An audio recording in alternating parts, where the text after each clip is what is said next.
Love this podcast? Support this show through the supporter feature from Acast. It's up to you how much you give and there's no regular commitment. Just hit the link in the show description to support now. We're rolling, brother. Are you on? Thanks for taking the time. It's been a long time, man, trying to track you down. Trying to track me down. Well, I mean, I want to introduce you as the most hated politician in Niagara. I don't want to offend you, though, man. More than Donald Trump? Well, I mean, you're making the most news for sure. So if I'm going to talk to someone, I want to talk to the guy that's making the most news and the guy that's the most controversial. So, well, thanks for taking the time. No problem, Jay. You need no introduction, but I'll introduce you anyway. Sandy Petrowski. So, man, we've had... Second-term regional councillor. Yeah. Right? Don't forget that. Yeah. 1 year to go. Nudge, nudge, wink, wink. Now, I know everyone... Well, not everyone. For me, this integrity commissioner has been a long haul. Amen. I mean, we went through this governance conversation started by St. Catharines. You know, this double direct thing. And at first, you know, I want to take credit for being the guy that says, hey, good on you, Walter, for trying to slide one through. When he tried to get the test pilot, you know, anytime you can go to the province and get some of our sovereignty back and some of our power back, I'm a fan of it. And I thought it was kind of slippery, being a neophyte, newly elected, that he was going to take a route like that and just try and slide it through. So I like the idea. But at the double direct, I didn't really know where I fell on it. But then as I looked at it, it's not going to save any money. Centralizing power is no good. And this idea that we've got too many elected politicians. According to you. Yeah, well... I mean, anytime you centralize the power and take it further away from the people that actually, where the issues lie, I think that we can do. I'd rather see the region abolished. But you know, going back to doing a good job on its own, isn't it? Yeah, well, a lot of people are really frustrated by it. So the dual direct, though, I think Walter had a kind of obligation to bring it in because he was general manager of the Commerce Court people. He campaigned on it for sure. What do they call them? The Chamber of Commerce. Yeah. He campaigned on. So I guess he thought it would work. But I don't think the title suited it properly, and that was confusing. Double direct. All it is, I like the title dual role. Right. So you're wearing two hats. You're a municipal councillor and you're a regional councillor, and that model works. And, of course, the nonsensical notion is that it's going to help improve communications. Right. So, no, I think it could work if the City of St. Catharines Council shrunk down to 6 councillors, right? I don't even know if we need ward councillors, but I guess if you went to a ward councillor, it'd certainly be cheaper to run. It's highly unfair right now that we have regional councillors who have to run across the city like me, with folks who are running for mayor. They pay regional councillors all of about $25,000 net a year, which is grossly underpaid compared to what our and it speaks to the type of candidate that you can attract or recruit to with that type of compensation. We all know where that box that well, that's purposeful. Attract councillors who don't particularly want to come to the position in a full-time capacity and serve, even though the job requires full-time. There's no question about it. I mean, why in Hamilton, Jim, everywhere around the horseshoe, from here to Oshawa, there are full-time councillors.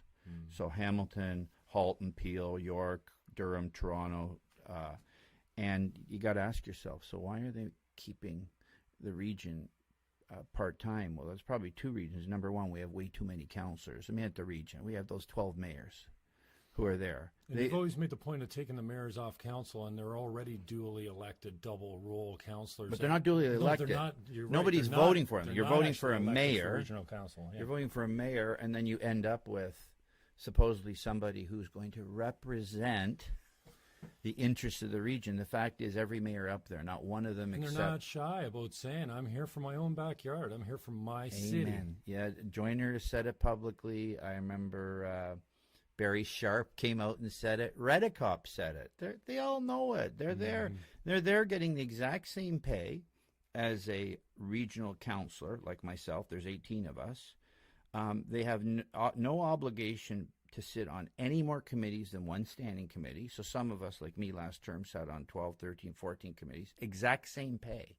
Now, right off the bat, how's that fair? Well, you don't get a stipend or an adjustment for sitting on committees? No. You have to sit on, mayors have to, no, the obligation of a regional councillor, which the mayors effectively call themselves at the region, is that they sit on one standing committee. Okay. And same for the regional councillors. So some of these folks and some of the regional councillors park themselves on one committee, knowing, I guess, that, you know, why sit on more committees? So why is a guy like you, who's, you know, struggles financially as being, you know, independently employed? Well, you struggle if you make the focus the region. So it's hard to juggle two things. How would you carry, first of all? Why 12 committees, though? Why wouldn't you be out on the road banging business instead of sitting in committees? 100%. You have to do that. No. If you make a decision to attend 12 committees, you better be self-employed and better be prepared to see your T4 slip drop by 80%. But why? Just to be connected, just to find out what's going on? Like, no, I'm saying the incentive for you to sit on all these committees? No, nothing. So why do you do it then? I did it last term. Okay. I really pared down this term. You have to. No, but the reality is, ask why would you need to sit on the committees? Because if you don't sit on the committees where all the deeds are done and the sins are committed and the sins are exposed, by the time it gets to council, Jim, nobody's paying attention. Right. Council is basically ratifying They're barely reading the committee reports that come in their package. 4 committee reports of all the four standing committees of minutes of that previous week or previous 2 weeks reports ratified. And just at last council I attended, we have Public Works come up. Nobody stands up on anything. And yet, is the assumption that Jim Fannons of the world and the lovely people of Niagara are all tuned in to the committee meetings online? Hardly. They can probably not stay awake watching council.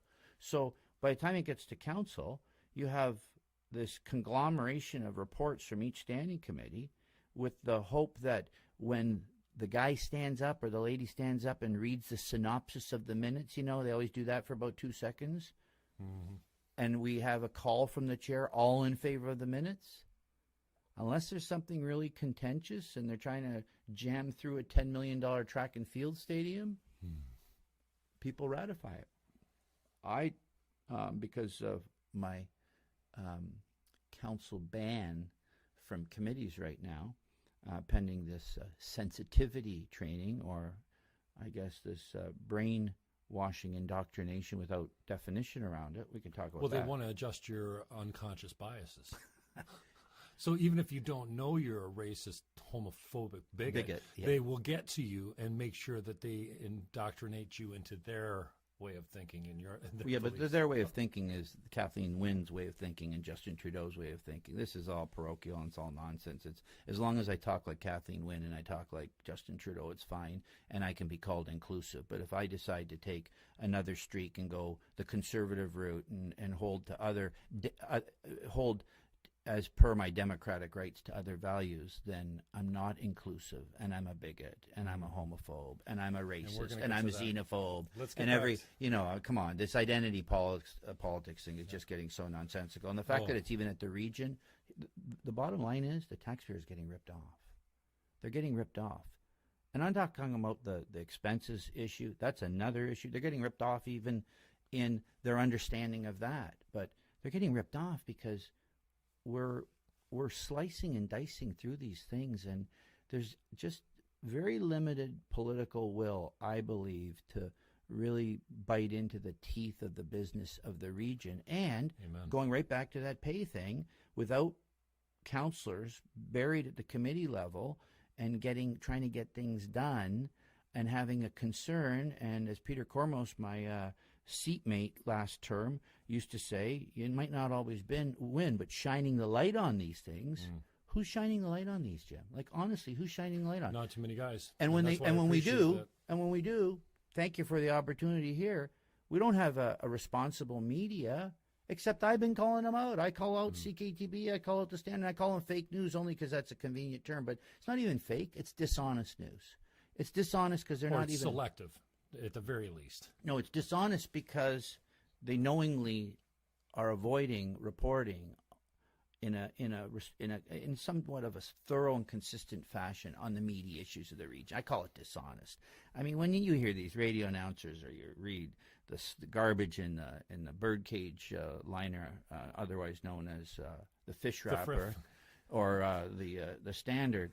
When you're reading this stuff, and you know, for the first time, I guess maybe because they're feeling a tinge of guilt, we saw a story on Public Works and the shortfall, but everything they write has an agenda. Nothing to do with news. Their agenda is to make certain people and certain sell papers. Situations look bad. End of the day. I mean, that's the MO for some. They don't have to stretch that far, but then they just tweak it a little bit, and it makes a huge difference. But let's get back to this huge waste of time. First, we had this governance talk, which to me, and you mean the double direct, yes, right. Which became parochial because at the end of the day, the vote was shaped around those councillors on our regional council who voted against it, Jim, didn't want to lose their job. And knowing probably that, and that would be coming more from the newer ones, because the newer you are, as I was a first term, I still had to spend $25,000 the second term just to reacquaint the electorate. You broke even with your pay. First year. Yeah, good return, huh? Yeah. Run the same campaign as a mayor does. Mayor pretty well gets all his or her financing covered by fundraising, right? You know, let's face it, because it's a more higher profile campaign, and they're making, you know, Walter's making some 120 as a mayor, plus his region pay, and then you ask the regional councillors to run in that citywide kind of campaign to get any kind of public exposure. You got to spend. You can't win unless you spend money. I've had people tell me, "Oh, I want to run." You're the one exception that I'm not even going to give that person credit for is when the paper can do some gratuitous coverage of some councillors because they have maybe some special relationships with people there, or their friends have special relationships, and then maybe you get on. But so all the while we're talking about governance, which my take was, and again, I don't want to pat myself in the back too much, but I was on 12, you were for it. I was on 12 agendas to speak against the dual direct. Okay. Because you finally turned against it, right? Yeah, I didn't want to see the centralization of power. I didn't want to see the reduction of accessibility. I didn't believe in the communication strategy that it was going to be more we're going to communicate better with the multiple levels of government. I mean, we don't have very many regions where there's two-tier governments in Ontario. I think there's only 3. Is there? Like St. Catharines and a couple others. Well, anyways, I put myself on 12 agendas as soon as it came. As soon as the region rubber stamped it. Okay, so it comes from St. Catharines. They get the green light. It goes to the region. They rubber stamp it. They give the green light back to St. Catharines. Well, where does it go first? First, it goes to St. Catharines. So that's where I spoke first. Right. And I wasn't alone. There was other people there for and against it. I think there was 12 presenters. No, where'd you speak? At the open air gymnasium meeting in the PAC? No, it was in council. Council chambers in St. Catharines, of which... Well, because they were forced to do that. Remember? Oh, were they? They started off with that PAC night. Were you at the PAC no, night? Oh, yeah. Let's just have a fireside coffee chat, and I don't know who the favorite moderator... George Dart. Who the favorite paid moderator was or not. He wasn't down with that, how they tried to appease him there. But we kept throwing it back at council. It wasn't done right. So then it comes back to St. Catharines for the first of 12 for the double majority, or the triple majority, right? For the actual vote night, you mean? Yeah, like things like no smoking in a public park passes the triple majority with no problems. Right. Okay. Something like double direct, I was hell-bent that it was not going to pass, and I would speak at every council and give them the same speech. And so we killed it in St. Catharines. By the way, Canada Dry. By the way, just for your radio. You're not a drinker anyways, are you? No. I've enjoyed being, well, I can't, if I say that to the wine community, I've enjoyed being, not having to have a sip of alcohol in the last almost 3 months. Yeah, but are you a kind of guy that could ever blame anything that you've done that's been out of the ordinary on booze? No, I just think it's more healthy, and it's more in line with my faith kind of commitments. Alcohol's evil. Anyway, so getting back to the DDD, or the DD double direct, or the governance. So this governance thing has been manifesting since, you're right, since the St. Catharines Chamber of Commerce changed its name to the Greater Niagara Chamber of Commerce, when it's really not greater anything. In fact, I think Thorold pulled out. Did they not pull out? Anyway. Who knows? The membership fee might be greater. Yeah, they might have and their payroll's greater. If they had taken Niagara Falls and Welland with them, at least the two other biggest cities other than St. Catharines, then I would have given them a partial pass. But then it really put Mayor Senzik in a predicament, because when it came back to St. Catharines and he lost that, now he's a lame duck mayor. Like, he doesn't have a council that will support him on just about anything now, because in my mind the lines have been drawn, right? So anytime those lines are really going to line up the same way, and we can talk about, you know, the Liberals versus the Conservatives, and we all know that, and the NDP, the last few terms, and the NDP, but the NDP's never had power from the chair's office, right, and has never had a majority of people at council either. So right. usually the NDP's the spoiler, right, and you get the Conservatives and Liberals going at it. The point I'm making, to come all the way back to this again, is how much time did we spend on reports and debating a thing that I predicted in the very beginning would never pass the triple majority. And I was, like I said, I put myself on 12 agendas to make sure it didn't happen, and then had to remove myself from 12 agendas, or 11 more agendas after it died in St. Catharines. Brings me to the Integrity Commissioner, the whole code of conduct. But backing up, argument. Jim, it's important. Like, I think that whole double direct, the mayor was in a box not to. If he hadn't done it, then his chamber people would be saying, you know, he kind of ran somewhat on chamber. I don't know. No. I think that's legacy. I think that's all ego. He's like, I'm going to change the system, and if I never do another term after this, I can point to... My point is, though, I don't think it was important what the outcome was going to be. Just get it on the floor. So, and, I mean, I don't recall last term... Oh, I think the outcome was... I think he was married to the outcome, because he was not happy when that thing didn't go down. Yeah. And... you could hear it in his voice in his media interviews afterwards. Is governance dead? Is the governance issue dead at St. Catharines in the region? Yeah, I can say that won't come back again this term. And I'm glad, because I don't want to see the centralization of power. Well, you're just one voice, though. And that's why last term I tried to have a referendum with about 7-8 questions on. And first pass the council, of course, because all the enemies of Petrowski won't want any. So is that just it? Like, how does something as simple as taking the pulse of the community in a non-binding plebiscite or referendum, how does anyone say, you know, I don't really think I want to know what my constituents think. I don't know what the population of each ward or each town or each city, I don't care what they think. Like, how could anyone be against referenda? We had seasoned councillors from outside of St. Catharines, I'm not going to name them, work on multi-term councillors. One person, she said, basically, I'm not sure that the constituents would understand these questions. Oh, yeah. They're ignorant. Yeah, like nothing like, that's the Hillary Clinton deplorables. You're a deplorable. That's, hey, so all I was saying, so I had 7 questions or 8 questions. It got weaned down to 2, and then the 2 got stripped off, and it didn't get stripped off. They made sense. They were about term limits, dual direct, transit, all sorts of, you know, pretty... Sound like a candidate for the none of the above party now. But Jim, you said the pulse, get people to respond. Hey, you know what? I think actually that would be a media draw to go out and vote.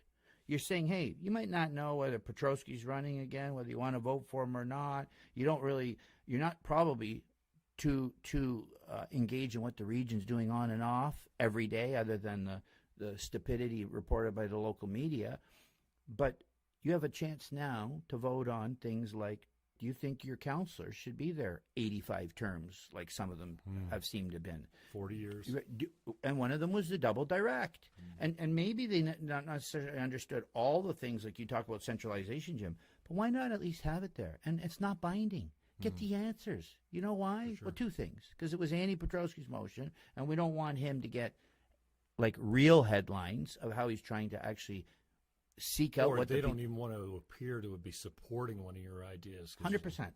And the other thing is, maybe, and equally, and maybe worse, we don't want to know what the people have to say. And at the end of the day, they don't. We gone up there. I mean, I'll maintain this, Jim. Before 2010, and Doug Harrods called this in his editorials on and off, and I'll give him a plug here. The region, the great unwashed. It was the biggest little secret for 40 years up there. Nobody knew what the region was doing. And they didn't know because nobody was reporting on it. And they probably didn't know. No one's really paying attention, because if you back in those days, if you want to pay attention, you had to go to the meetings. Now at least you can stream it online, which I've been... And you didn't have an Andy Petrowski standing up and questioning and challenging staff, because what you've got up there is the Mutual Admiration Society, formerly known as, you certainly did say right here. And you got the Mutual Admiration Society of councillors and staff, all working together and saying, hey, you know what, staff come up with the ideas, council, especially 12 mayors are there, I still maintain, for their city, and they're rightfully, I guess so, that's why I think they're in a conflict, and the other 18, I guess, are less inclined to believe that their job is to challenge staff, and we're aboard. Our job is actually, that is our job, to hold staff accountable. So that's not been the MO of staff of councillors, Jim, for 40 years. It seems like a lot in many of these communities that we seem to suffer from a tail wagging the dog syndrome, where staff 100%. makes the rules and council rubber stamps. And when Andy steps out, and when I step out and I question something, so this legal expenses issue, oh wow, let's get right into the pennies and everything else, and then on anything else, 5, 10, 20,000, $1 million, you're micromanaging, Andy. Don't micromanage staff. We're within budget. Oh, well, you find out budget is 30 million, the contingency is another 5, and we have councillors standing up and saying, we're still within budget. Now, who would run their household budget like that? If you're budgeting to put an addition on the house, you're budgeting for furniture, for carpet, whatever, you're budgeting a price you can afford. Maybe the contingency is money you have set aside in a second rainy day account that if something goes terribly wrong, but at the region, something goes wrong all the time. So all the time. We waste time on things like governance and double direct, and then we'll get around to the integrity commissioner and code of conduct. Yeah. How many? I wish I could track how many minutes and hours and days and weeks we've been jerking around with this. And you know what? I'm all for good behavior. I'm also all for depends how you define good. Yeah. And I'm also for I'm for right behavior, Jim. Well, I mean, if you can live with yourself and it's within the boundaries of the law, then I think you should be okay. Amen. And self-expression is important to me. Freedom and debate? of speech. And, healthy, wholesome, maybe not so wholesome, but a healthy debate where two sides of both issues. Listen, if we stop talking, and I'm talking more of the liberals and the conservatives, because really right now with the election of Donald Trump in the States, we've really seen this parting of the seas, for a bad analogy using the Bible, but having the left and the right on both sides. And we forget that if the bell curve goes like this, in the middle, most of the liberals and conservatives overlap on a lot of their issues. Right. It's on the extreme, which you might put a Petrowski and a Fannon out on the ends here. Amen. Well, I don't put myself on the extreme, but some people might. On the extreme, you get the ideological beliefs and the behaviors of the extremities that really scare you. And those are the ones that we're going, whoa, we have to pay attention. We have to pay attention to these extremes out here, because most of the people in the middle overlap, and they're not the radicals. The radicals are on the end. Yeah, I like to say, they're in the tank. They're in the tank. The liberals and conservatives, those ones in the mushy middle, they're all in the tank. Don't rock the boat. The people won't know what they don't know. The people don't need to know what they don't need to know.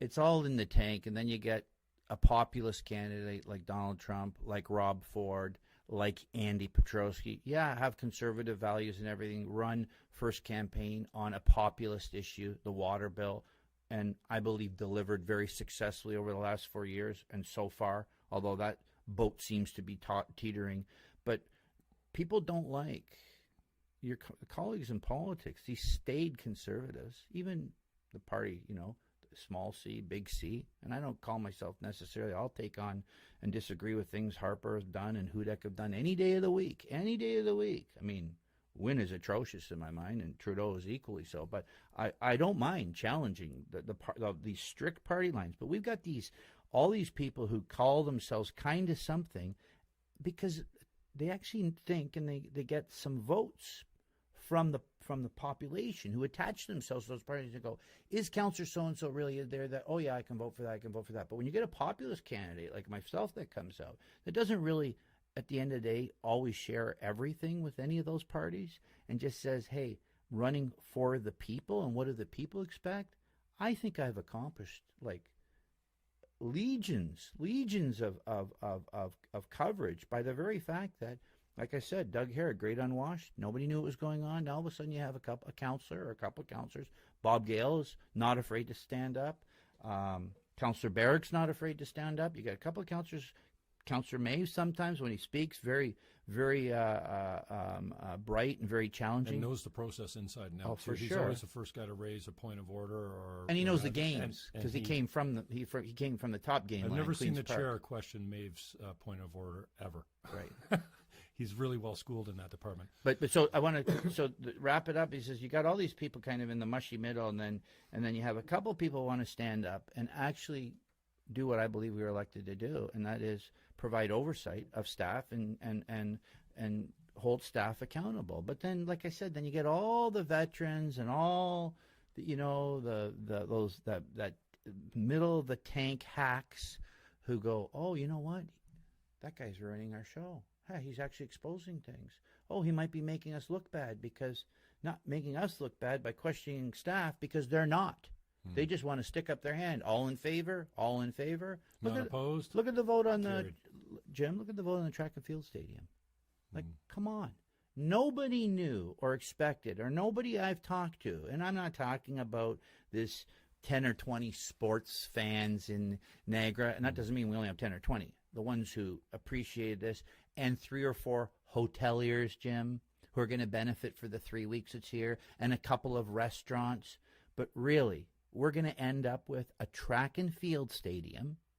What are we going to do with that?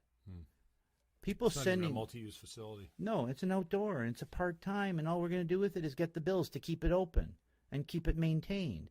And did anybody in the region ever expect the regional councillor to be spending $10 million on a track and field stadium for these Canada Games? And I'm not saying, I'm not saying it's not a bad thing, that it's a bad thing. I'm not saying winning the Canada Games is a bad thing, but is it our priority? Is $10 million our priority when we got, 10,000 people, Jim, on the housing list? Which brings me back to the whole waste of time. Here we go again with governance issues, with code of conduct reviews, with mascaring how many integrity commissioners in, then they're out, then they're back. And who's the guy that did your first interview when Preston came along with you? What was the first integrity commissioner? Swayze. What a joke. Okay, so, and now while we're here, and then followed by, we've by got the way, an opioid crisis that's ravishing our youth, exploding, and we're not the only community in Canada or North America that's feeling that pinch. We've got a joblessness situation, jobless taxes, homelessness, affordable housing. We've got all these things that.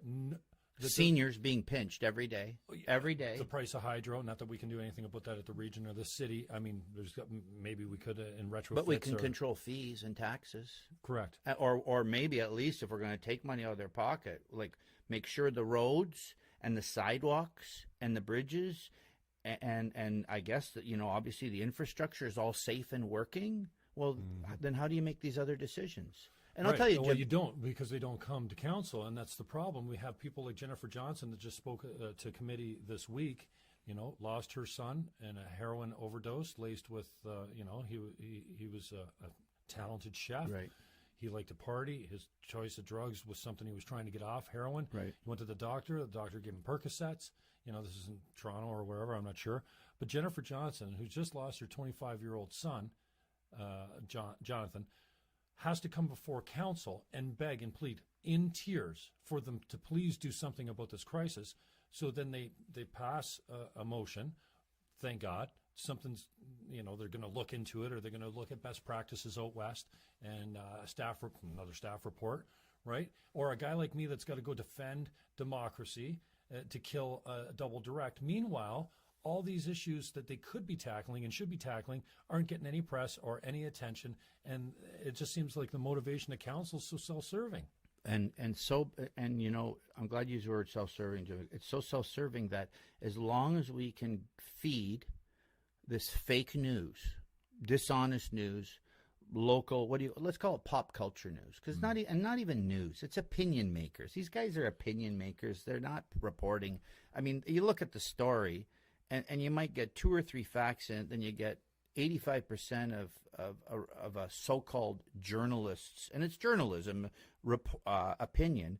The whole purpose of this is distraction.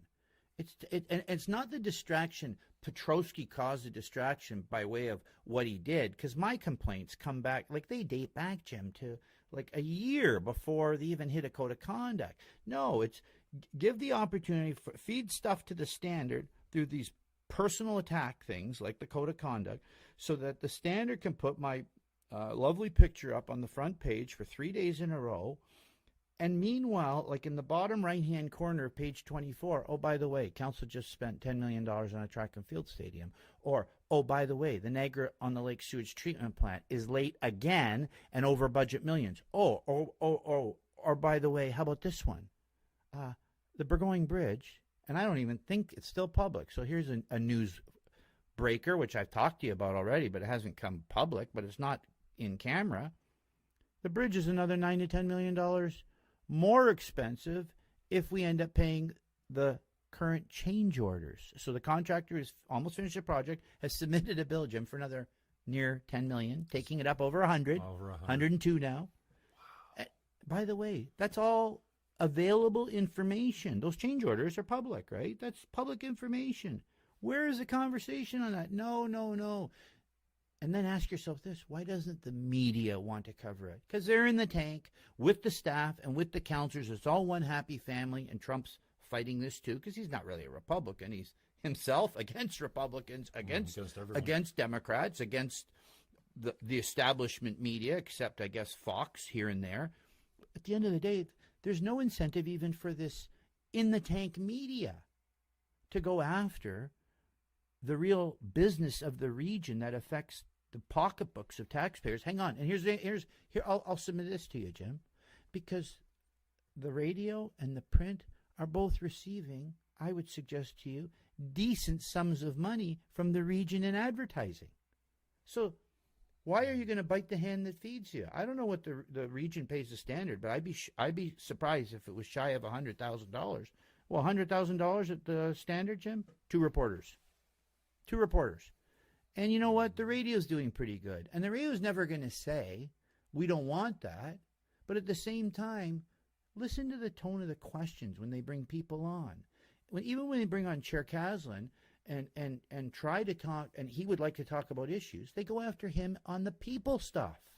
Like, why not talk to the chair about, Chair, what's going on with Burgoyne Bridge? Why is the sewage treatment plant in Niagara Lake have leaking concrete tanks that were just poured a year ago, and this place is supposed to last 50 years, and the tank. Sorry about that, brother. Got a phone call and it disrupted everything. So we have a public works commissioner who's asking now, apparently, and thankfully the media, like I said, got this twang of guilt to publish something that really means something to our taxpayers. And he's asking now for, $100+ million a year for public works infrastructure. And that may or may not be something we need, but I certainly don't believe in jacking up the rates today so that to seniors who are having trouble paying their bills, some of them, and the skyrocketing hydro, skyrocketing food prices, skyrocketing everything, and obviously medical costs and everything else. So we're asking, he's come forward and saying, I need more money, but at the same time, who's holding Public Works accountable for all these projects going off the rails? So the people are entitled to at least know how their money's being spent, or I would say misspent. If you're buying concrete tanks for a sewage treatment plant, aren't you entitled to have them at least leak-free for a couple of years, Jim? They're leaking. And I said, and that's just one example. And then we got Burgoyne Bridge, another $9 million over budget. Not over budget, sorry. Higher on the price tag, according to the contractor, if they get paid. And typically when that comes, and which is another charade, when that whole news comes, you get the news story, and then you get the comments, well, it hasn't been paid, and it's illegal, and everything else, and that one-time exposure, no follow-up, like every month. So did you pay it? Did you pay it? Did you pay it? And that's why we have such a dishonest media, and they know they are. And like I said, it doesn't serve them. You know what? It serves them to be nice. Everyone wants to be nice. Well, I think you've certainly got a point there. It's easier to go after, a radical like, Andy Petrowski, and just harp on his whatever. His personal Twitter account. Yeah, or or what have you, than it is to go after the business of the region, with the idea, or staff or whatever, and I think it's interesting, that take, and it's not the first time I considered it, but this is significant ad revenue coming from the region on this, and if the region was to say, okay, we're not buying advertising from you guys, what do they advertise? Oh, those notices in the paper, public meetings, and banner stuff like ads for waste management, how to blue box properly, how to gray box properly, whatever. But you know what? I'm not convinced. I'm not convinced that the people at the region in staff who monitor those dollars don't know they get something back in return for that, which I say is a collective silence, quite frankly, on the meaty real issue. So, oh no, we're not going there. We won't go there. But hang on, we'll do the one story. We're not going to do any follow-up on it, though. I mean, these are the stories that should be in the paper every day. Honestly, and they should right be down to the Burgoyne Bridge. That report is public now, not through choice of the Niagara region, but it got leaked, and I helped leak it. And when I got my hands on it, I leaked it out. And there's still people employed by the region that are named in that report doing some pretty and practices that were named in that things, that we were still doing, I think, up to the time that you even went public with your information, Jim, like this idea, but it didn't even get explained properly. Do you imagine that a staff member took a piece of road, basically 1 kilometer long, and chopped it up into 10 100-meter projects so that it fell within his pay threshold? We're talking about legal expenses and councillors. Here we're talking millions of dollars of public works projects being manipulated so that a specific staff member had the ability to award all that work without any accountability to his supervisors or his superiors. And then you have to ask yourself, Jim, was the taxpayer getting value for those awards when, lo and behold, surprise, surprise, all 10 of those mini projects making up that 1 kilometer, Jim, got awarded the same contractor? Of course they did, because it was a 1 kilometer job. Right. Yeah, but it's rigged. And but I want to say this, though. I do believe, so this is all historical. Okay, this is historical. We do have a new CAO up there. Okay, we have Mr. Carmen D'Angelo. And I have to say, first of all, he has to have an opportunity to be, obviously, held to account for the rights and the wrongs of the region, what's happening. But I do have to say that I have, from that staff perspective and from that senior leadership, a glimmer of hope that the legacy that has so ingrained the region, because it is so, and these are not the frontline people, are all hard workers, and maybe the next level of management. But beyond that, senior managers to the top, Jim, Carmen D'Angelo has to really look into those organizations and shake up the culture there and say, it's not business as usual anymore. We can't do this. And I hope that appears, and it should appear, and it's difficult to do because you're dealing with commissioners who control their respective department budgets, who will always say, yes, I need what I got last year. And you got to say, why? Well, we don't have zero-based budgeting. If we had zero-based budgeting, and Selena Valpatti tried to bring it through, and I was working with her with Everyone that. trots that out at election time. We're going to zero-based budgets. But hang on. And then when they get elected, there's no zero-based budget. No, it's because the majority of council votes against it because they don't want it, because they know we're putting management accountable for defending the very first tax dollar right up to the last one every year. And they're going to say, it's too much time, it's too much time. Is it really? It's Staff not, resources? Jim, what are they doing? Hang on. It's not too much time. Corporations do it every year. No corporation just says, oh, we got $100 million this year to build a couple of computer boards that do this game and this game. Give it to us again. The CIO is going to say, oh, you're still working on the same game? What the region? The answer is, well, do I have to tell you? So I believe I'm going to give Carmen a plug, because I've seen what the kinds of things he's instituting with operational controls and everything else. And he's still a one-man show. He's at the top, and when you've got your generals underneath you, Jim, who have been there in the bureaucracy, whether it's at the region or somewhere else, for decades, there's a huge political, and let's face it, the best politicians are not the ones who sit around the horseshoe council. They're the senior managers. You didn't get to the top unless you're a great politician, and they all know that. They all know that. But he's got to work with these people and really try to uncover what is really going on. I think zero-based budgeting, and if he instituted that, say, you know what, we're going to do that. We even tried to bring it in on a department basis this year, Public Works, next year planning, next year health and things like that. Come on, that's not too difficult, is it? So over 4 years, you'd cover all 4 major departments. Be fantastic. Every 4 years, you got to do one time. You got to do zero-based budgeting, and so the public understands what that is. You don't just get what you got last year and ask for 2% more. You actually get nothing, and you have to ask for every dollar from the first dollar and justify where it's going. You agree? No, I do, and I think it's a great idea, and I don't understand the argument that it's too labor-intensive. I mean, that's what staff is there for. But just getting back to the media's responsibility, I'm really frustrated in this town. 610's gone to no local on Tommy's show, the one I used to call in on and was most engaged in. Like, I don't listen to these programs just because. I listen to them because I'm engaged and I'm interested. And, right.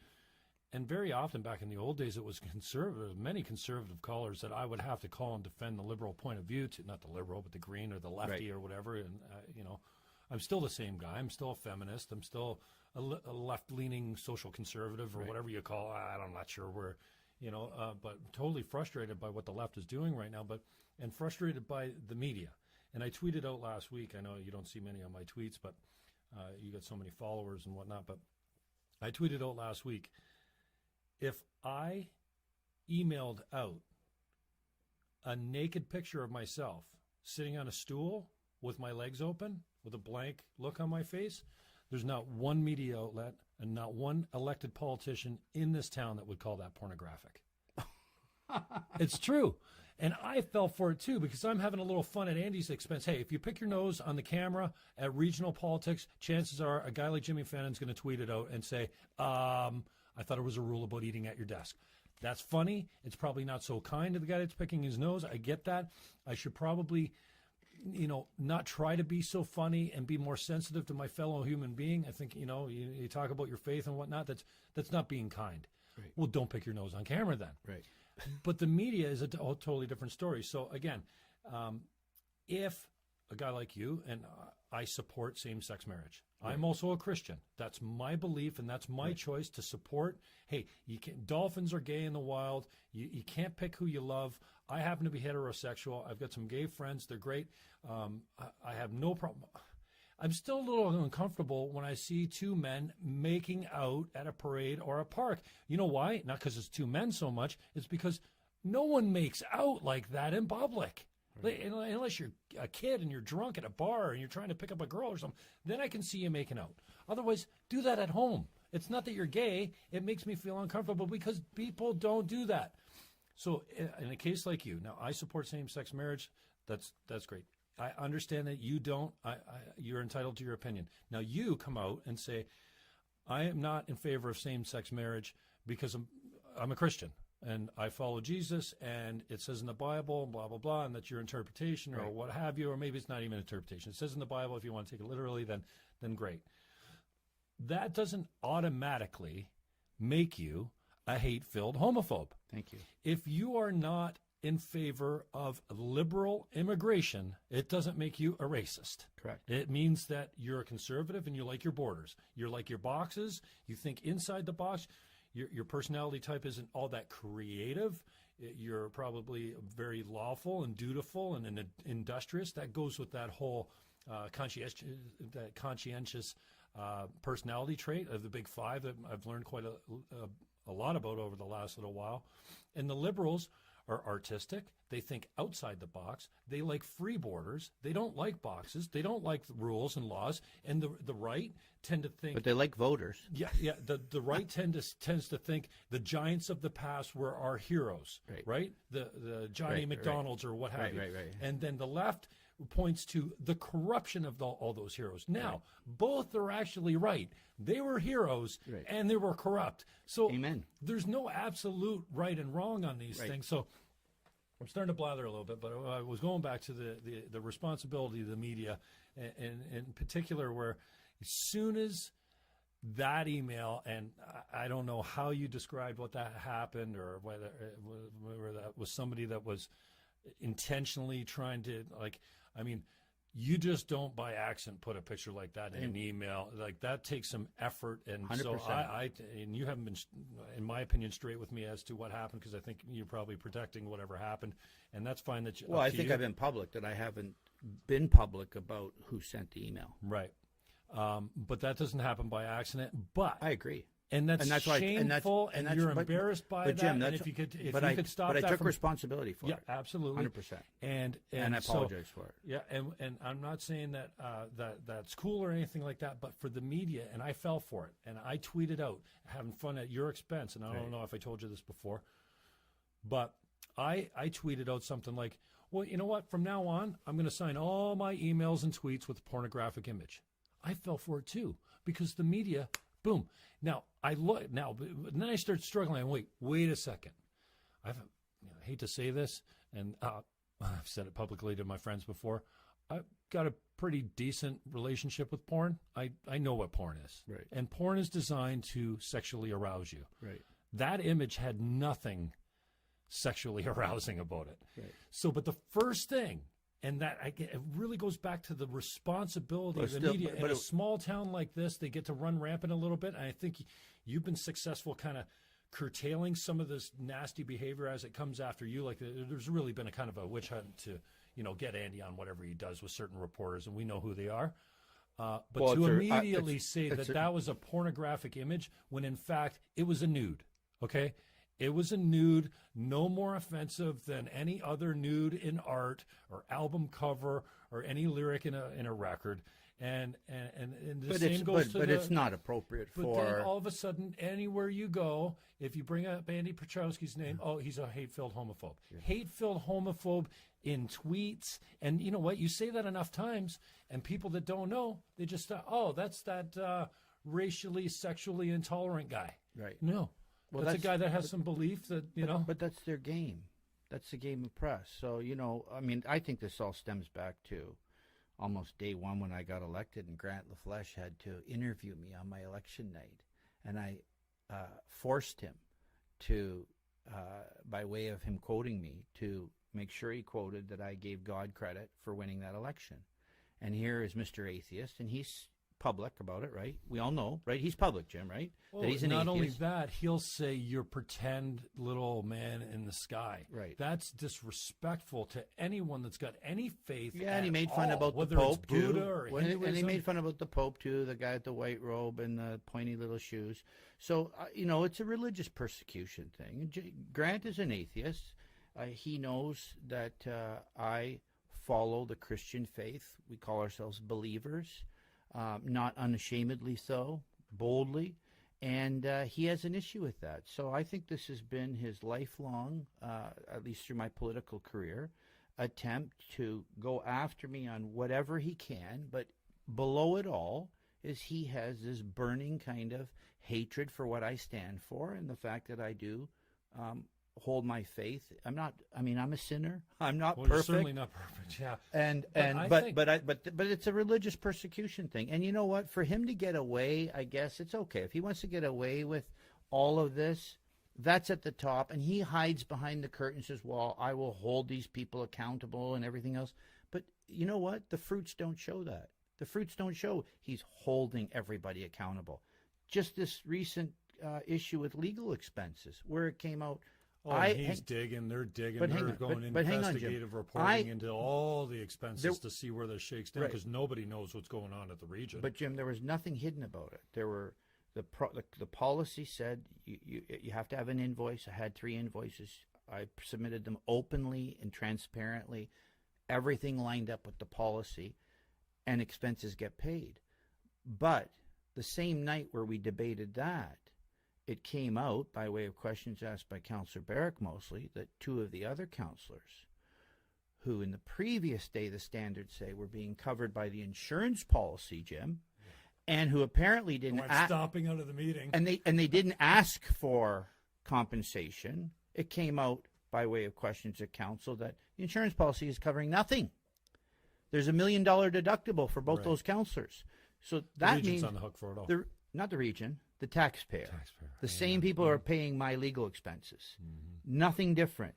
Nothing different. They're paying for those councillors up to $1 million each, and where mine is contained, mine is done at the level of the invoice expense. Their cash register is still ringing. And then the question came up, and how did it come that we're paying for this? Because the paper said that they didn't ask.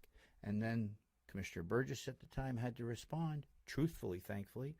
Well, the councillors had a meeting with our legal counsel. So they had a meeting about those expenses. So I guess we're supposed to believe that legal volunteered to say, hey, by the way, we'll take care of this, folks.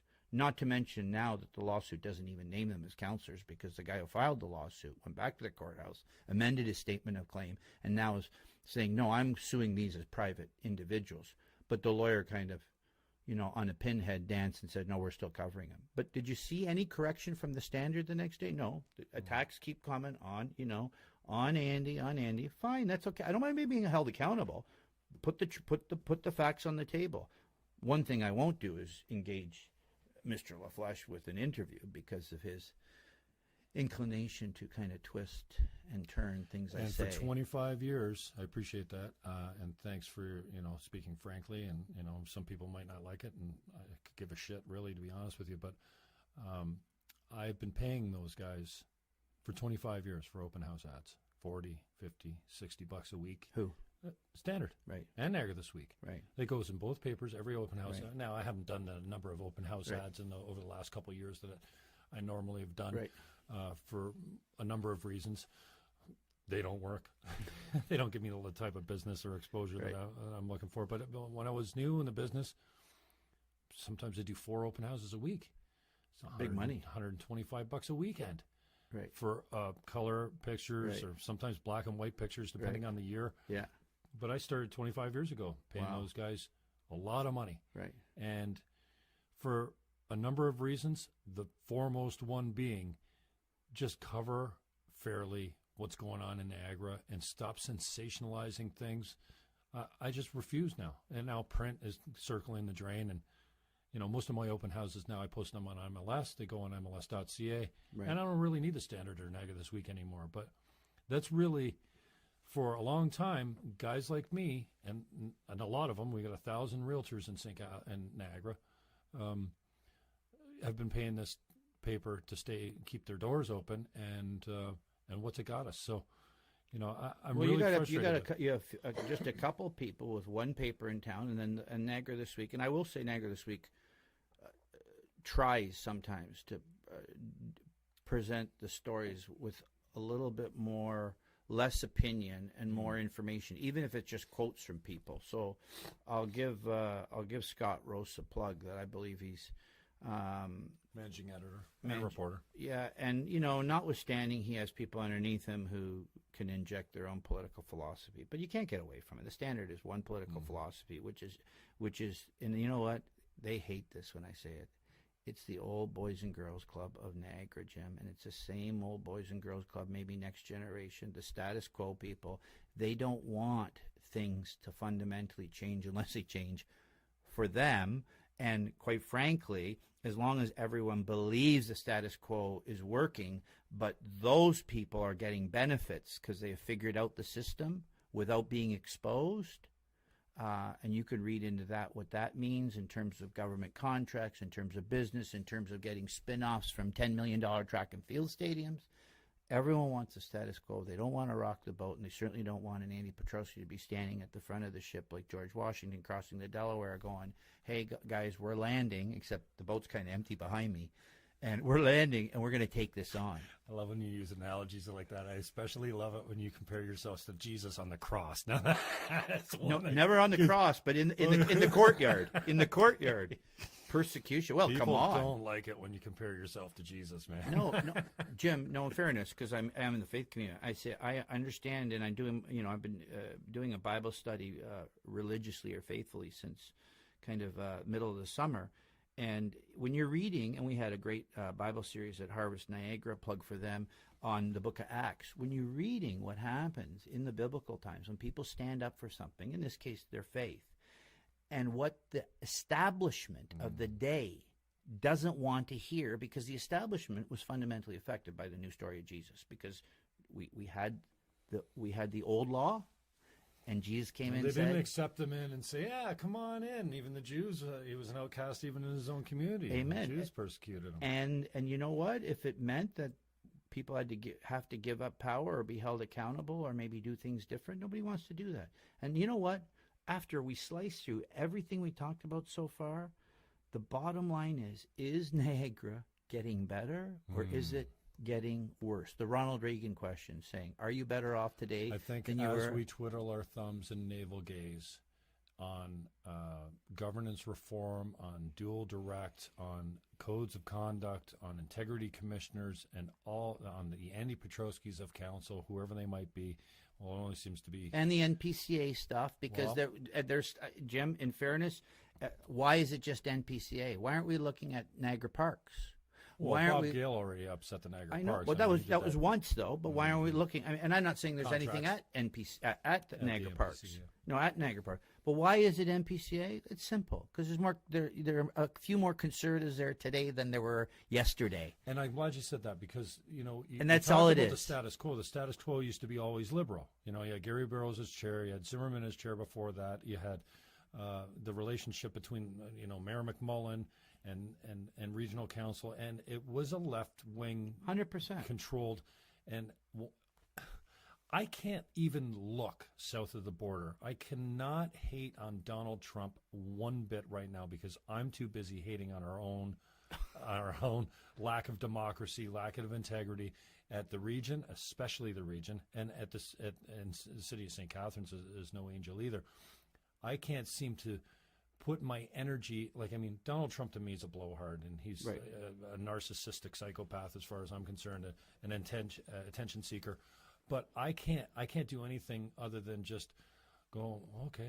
And you know what I find is fascinating by this whole thing? But he did say with the people, with enough people, 64 million or 62 million people, and a lot of them, when you say populist, and a lot of them haven't voted for terms for years. Mm-hmm. He did strike chords with people on drain the swamp, build the wall, those things, right? Mm-hmm. Lock her up.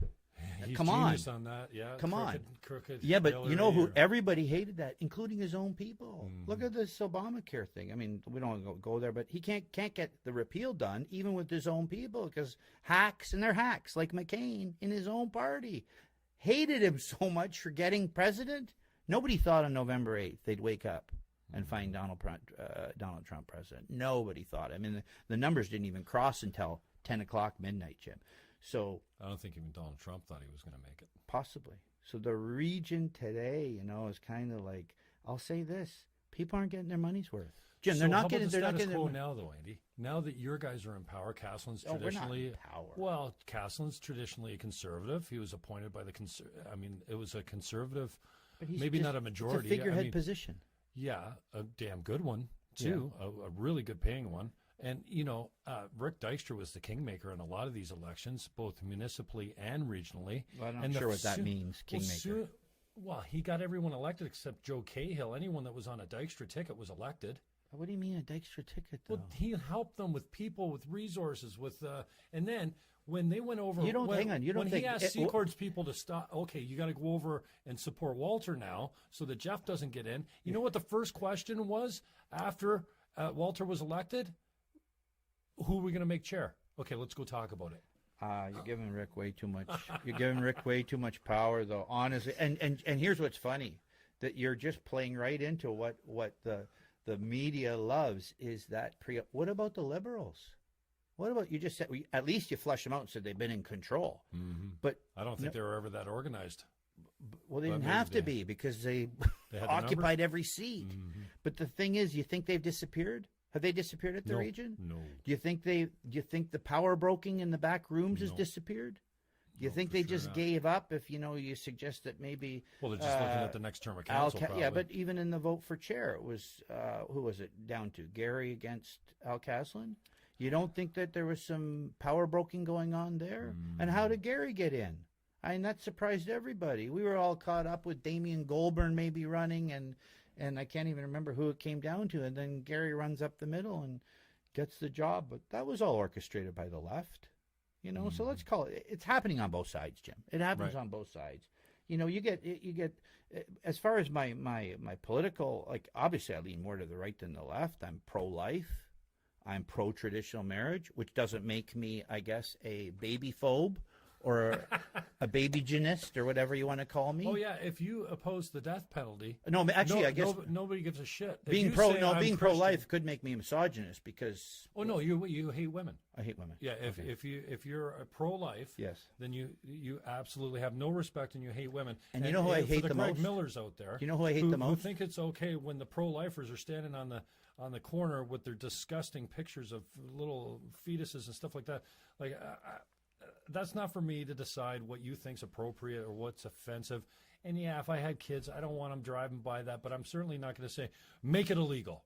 You can't stand on the corner and demonstrate. No, you know what?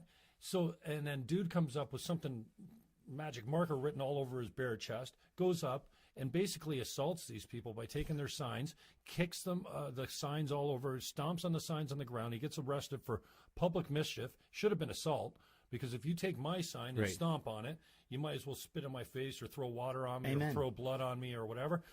That's assault, so he should have been charged for assault. So the Greg Millers of this world will come out and go, more of this. More of this. What? Assault over free speech? And then now I'm a snowflake. A snowflake? And the other day, Jordan Peterson puts this thing out. It's a tweet. The same thing, Jim. Saying, this LGBTQ2SPIA plus, like, it's getting longer and longer and longer, right? So I just happened to retweet one of his things. It comes from the University of Alberta. It's a Gender and Sexuality 101. And in one thing it says here, this is what caught my eye. Treat people with respect, blah, blah, blah. 5, challenge assumptions. Studies completed in the past 5 years estimate that over 50% of Generation Zs, born between 95 and later, do not identify strictly heterosexual or cisgender. 50% of people born after 1995 don't identify with, like, are you fucking kidding me? So I put this out and I say something to the effect of more bullshit from the compelled speech lefty madness crew that dominates our higher learning institutions, because we all, well, we don't all know, but I've come to understand now that these professors and teachers are all lefties. Amen. There's no conservative. There's very few conservative profs, and if there is, and even the students can't get a conservative movement going because everyone's equality at all costs. Legislate it. We're equal. We're not freaking equal. We're not as human beings, not as races, not as sexes. We have differences in wirings and mental. For very good reason. Yeah, I mean, so now we're going to roll into to the nurses union, and we're going to go, oh, okay, there's too many women in this field. We need some quotas. No, we're going to go to the Jews. Okay, in Hollywood, we got to break up this. There's too many Jews. No, in the Asian community, the Asians do things way better than a lot of white people do, and they dominate some fields. In the STEM field is poor James Damore, not poor, but they fire this kid for this anti-diversity memo, which is basic biological science. The Google guy. Yeah, women don't have the personality type for STEM fields. Well, the majority of women don't, and that's why it's dominated by men. Jim, how dare you? No, because now he's how dare you? He's a sexist and he's a homophobe. Dare you? How dare you? So I put this out and here. Imagine someone today would say, social justice warriors, politically correctness, social justice warriors, mad. And the liberal David Clow, this clown from Welland, who's a total social justice warrior in a wheelchair and ran for the Green Parties last time.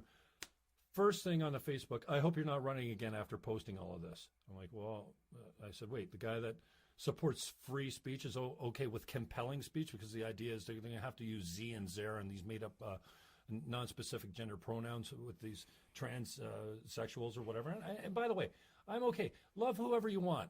Cut your sexual parts off and install new ones if it makes you feel better. But don't tell me you're changing your sex, because every freaking cell in your body is coded for a man. Doesn't matter what you do with your parts. Doesn't matter how much estrogen you consume, whether your voice changes, you grow new boobs. You're a boy.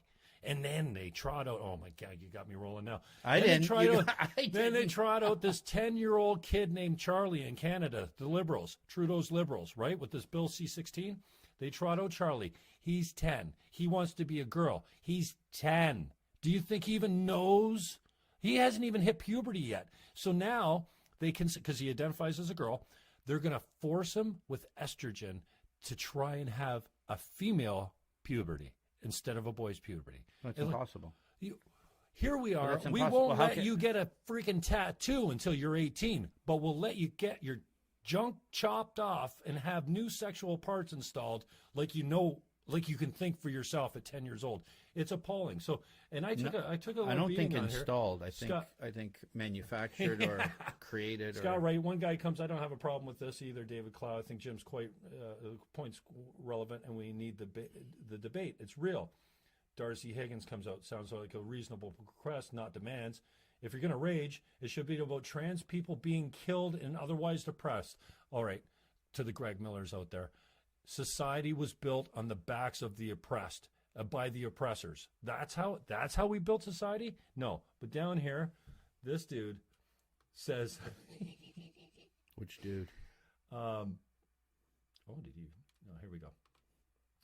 Tommy Taylor. I think he's a Green Party guy. Hey, just for full disclosure, you have that line underneath each of the major networks. Just because Andy Petrowski is sitting here and Jim is talking like this doesn't necessarily mean Andy agrees with everything Jim says. No, because when you retweet something, you could retweet something. Hang on, I could retweet something that I don't agree with. No, absolutely. Right, and so and then I love the John Mascaron line. You are what you tweet. Really, John? Did we pay you $100,000 to say that? Oh no. Guess what? You know who got ripped off? The taxpayers got ripped off. They didn't get ripped off that I had to defend myself against a corrupt code of conduct system. I'm going to get this out in 10 seconds, Jim. Look at at least those two other councillors got protection under the insurance policy, but it's all paid up front as cash for the first $1 million. They got protection by a legal framework which held a certain amount of accountability around process. The process followed by this integrity commissioner was no process. It was his process, and I guess the process of the councillors who could pick up the phone, yes, and ask him what to do or give him advice. Do you imagine that? I called it out as obstruction of justice, actually, because it is. Councillor Gale called it out as fraud. It is fraud. And why is it fraud or fraudulent? Fraud maybe isn't even the right word. It's corrupt. It's corrupt that you can call. When did you know that a judge, Jim, if you get in problems with the law and you're going in front of the court tomorrow, as a lawyer, can I call up the judge the night before and say, hey, Harry, you know what, we're fishing next weekend. Can you take it easy on Jim? Or how about this? The other lawyer calls and go, can you nail Jim? Because you know what? He's my political foe. Well, no, he sold a house. He sold a house to somebody else that I was trying to get or whatever it is. So in my situation, Jim, I'm not entitled to know who the accuser was. In fundamental principle of law, right there in the Charter and the Constitution, according to the supremacy of God and under rule. Suspend jurisprudence. 100%. There is nothing to say due process for you. But Section 7 of the Charter says life, liberty, and security of the person. Security of the person. And it says, as it is in accordance with the principles of fundamental justice. In other words, if you break the law under Section 7, you're not entitled finally to security of the person. You have to go to jail, right? So you lose that. But you have the principles of fundamental justice. What principles did John Mascaron fall? He said, no, you don't get to know who your complainant is. So it's an anonymous complainant. No, you don't get to see the complaint. I don't even know what I'm charged with. His interpretation. You're not entitled to a fair hearing. I'm making a decision. He calls it a finding. Before you even get to talk. Ludicrous. And so the finding comes out, and then your what do you got to say? Yeah, it's actually like before you're going up for the execution squash. Exactly the same as the Human Rights Tribunal, which I'm sure you're not a big fan of. And I'm only just like, I knew it was there, and I knew kind of what their leanings were, but nobody's ever lost at the Human Rights Tribunal. You can bring anything before these guys and this goes back to the whole, now I'm a homophobic bigot. This guy's Tommy Taylor. You, Jim, and Jordan Peterson are two of the phoniest faux intellectuals going. Glad you can gloss over your bigoted prejudice with Peterson's laying academia Did you even read the proposal? Like blah blah blah. So because now hang on a second. Is this person identified? You actually know who he is? Yeah. First and last name? Yeah, Tommy Good. Taylor. I don't know if he goes by that real handle. And then he goes on about Trump's Kekistan online troll army. You ever seen this green frog? The Army of Kek? Yes. I think it's hilarious. I do too. It got hijacked, and there's nowhere that I can find that this frog is anything but a freaking joke. Right. But now he's the symbolism of Trump's racism, right? Right. And I think it's unbelievably hypocritical of the left right now. Mostly, the Madonnas out there, and I used to love Madonna as a creative artist. But so you got Trump out here, who's he's misogynist. He's a little narcissistic, a little psychopathic, probably. I think we all display symptoms on a spectrum of all these mental illnesses. We all got a little OCD. Not mental illnesses. You mean defective qualities. Whatever. Yeah. So here's Trump. He comes out and he stands and he spews all this garbage, right? The grab him by the pussy thing, which I think, come on. Every guy that said something worse than that, between two guys. Like, come on, really? Absolutely I'm not defending Trump to say that, but so he spews all this crap out there, and people are right to be triggered, social justice warrior term. So he spews intolerance and his hate and blah, blah, blah out there, and then the left gets a hold of it, and they take it, and they get their own intolerance and hate all revved up. Not their own. They always had it. Throw it back at them, and then never thinking, oh my God, I'm doing the same thing. That's why I can't hate on the guy, because if I hate on him publicly and I spend time and energy hating him back as something he said, then I become him. And so I tweeted the other day, what you see in Donald Trump is what you hate about yourself. You just don't even recognize it. So a huge it is. That's a pretty hypocrisy. Pretty interesting observation. And I think it's a conversation that we need to have. And at some level, I'm grateful for Donald Trump, even though I believe in almost nothing of what he's doing. I love Pauly Shore's take that if him and Rodman flew over to North Korea, they could solve this problem with a game of Blades of Steel. Like, just play some Nintendo together, because this kid, this Kim Jong-un, he loves America. He loves capitalism. He loves Major League Baseball. He loves basketball. He loves The Apprentice. Like, he is the biggest Trump fan going. Wow. And is this true? Rodman goes over there and hangs with him all the time.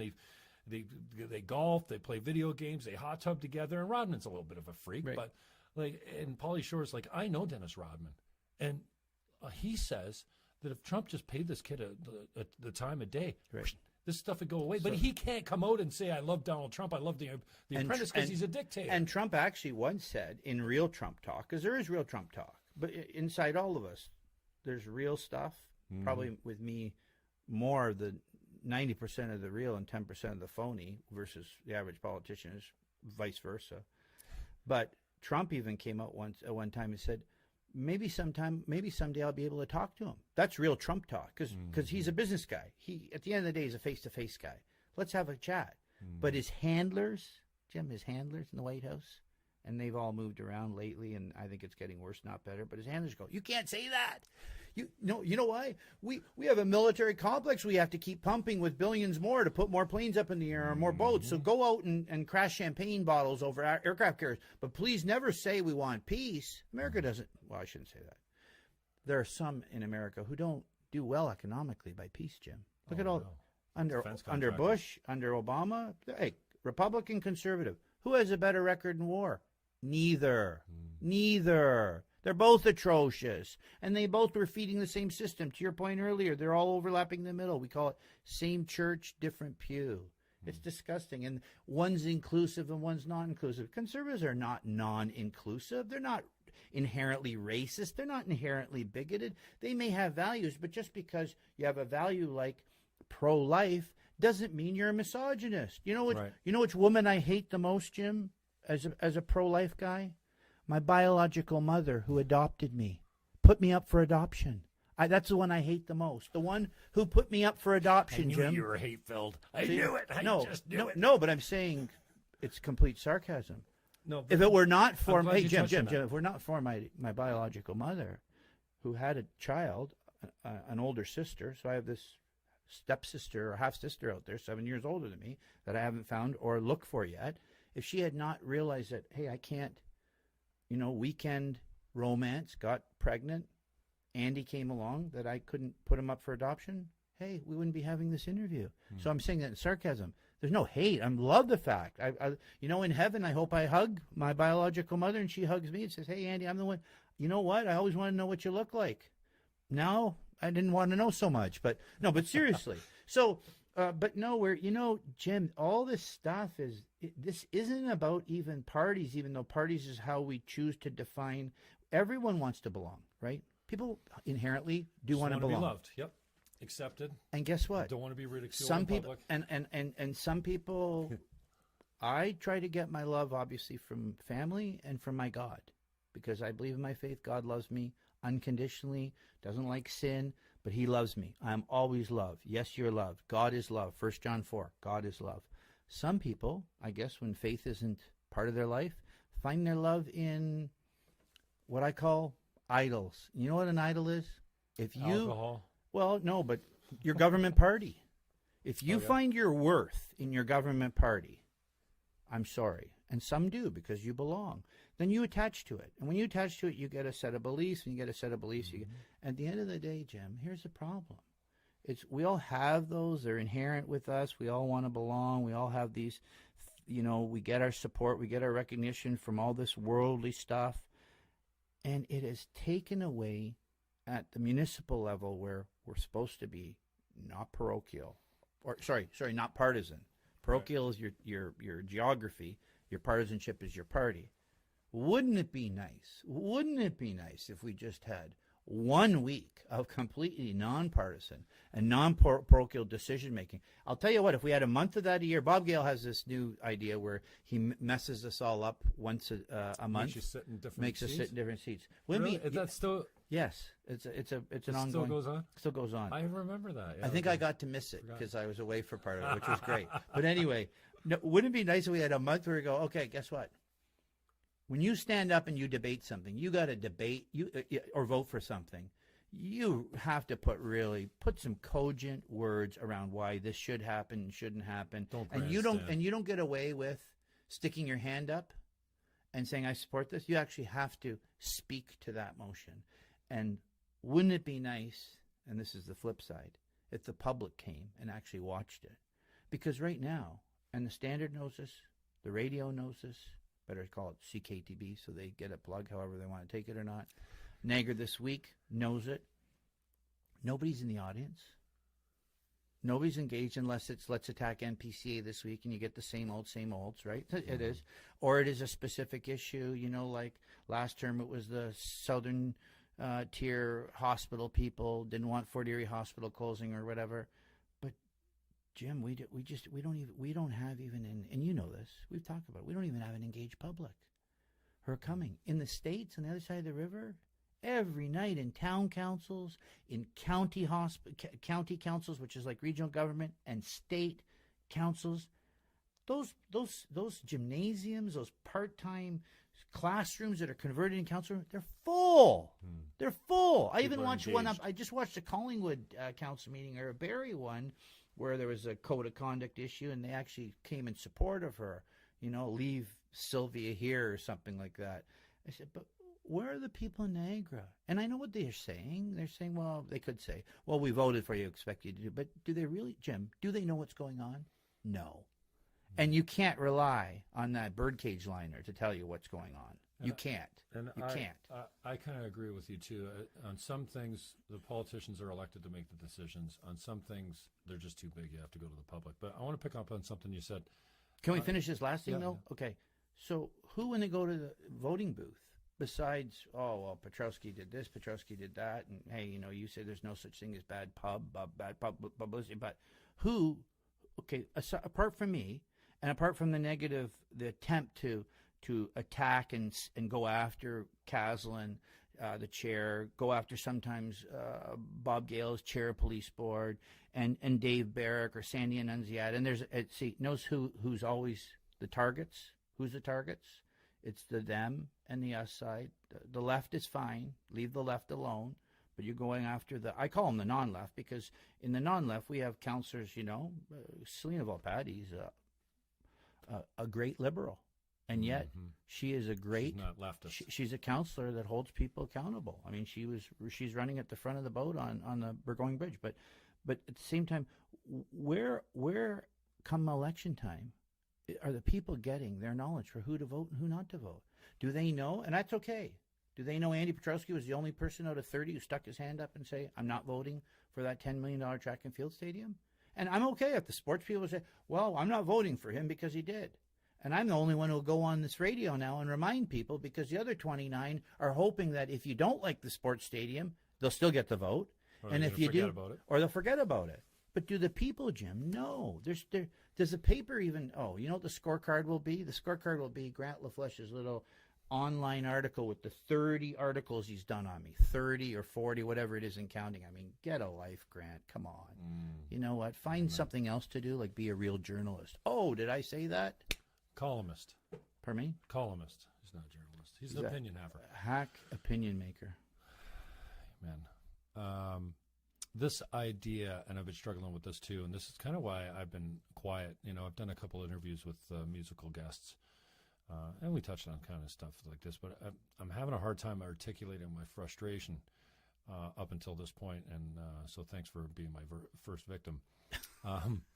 I kind of feel like what you said, we're not born with hate. I feel like we are. No, I didn't. Where did I say that? Well, I thought I heard you say that, but biblically, we're all born sinful, so we are born with it. The first thing a baby does is cry for attention, and the first thing a baby does when they start talking is say the opposite of what you're asking them. So, did you do that? No. No, I think it's... Obama comes out the other day and says, we're not born with hate. It's learned. I think... He's wrong. I think that, like... I'm not sure Donald it's hate, Trump, but we're born with sin. Andrew Petrowski and Jim Fannon, we're all born hateful, intolerant, bigot assholes, basically. And it's hard work to be loyal to your wife. It's hard work to be acceptable, intolerant of somebody that looks different or sounds different or moves differently or whatever. And... I'm not an expert on this, but I certainly have found enough evidence that points like chimps practice organized war. They don't have religion. They fight over resources. They'll fight over women too. But they have these territories where the resources, the bananas or whatever they're eating, and they have these territories that they patrol the outside of. And while they're patrolling, they go on patrols with all the men go out and the women stay back at home taking care of the little guys. And when they're out on their patrol and their boundaries, if they come across a rival tribe, they pull each other apart, like murderously, like absolutely kill everything they see on these borders.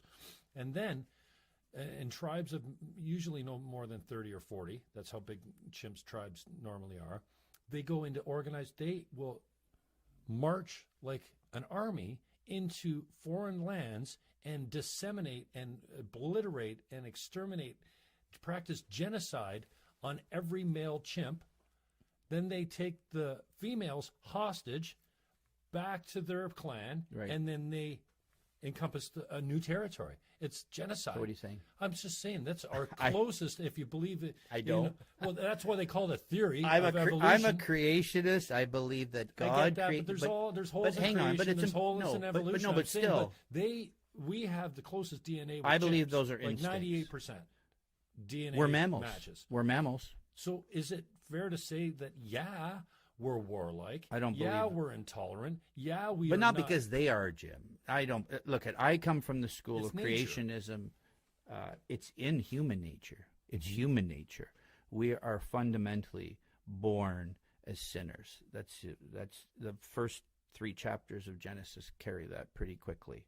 The fall of man, the Garden of Eden, and we are fundamentally sinners from the get-go. So it doesn't matter. You may think or want to. You may want to evolve from an ape, and before that, green pond scum. Even before when we're Neanderthals. Like, I mean, there's been ancient humans on this earth for a long time. The Earth isn't 2,000 years old. You're not going to tell me that, right? Like, there's 6,000. 6,000. No, mankind is 6,000 years old. Okay, well, I don't know how we can agree on that. But We don't have to.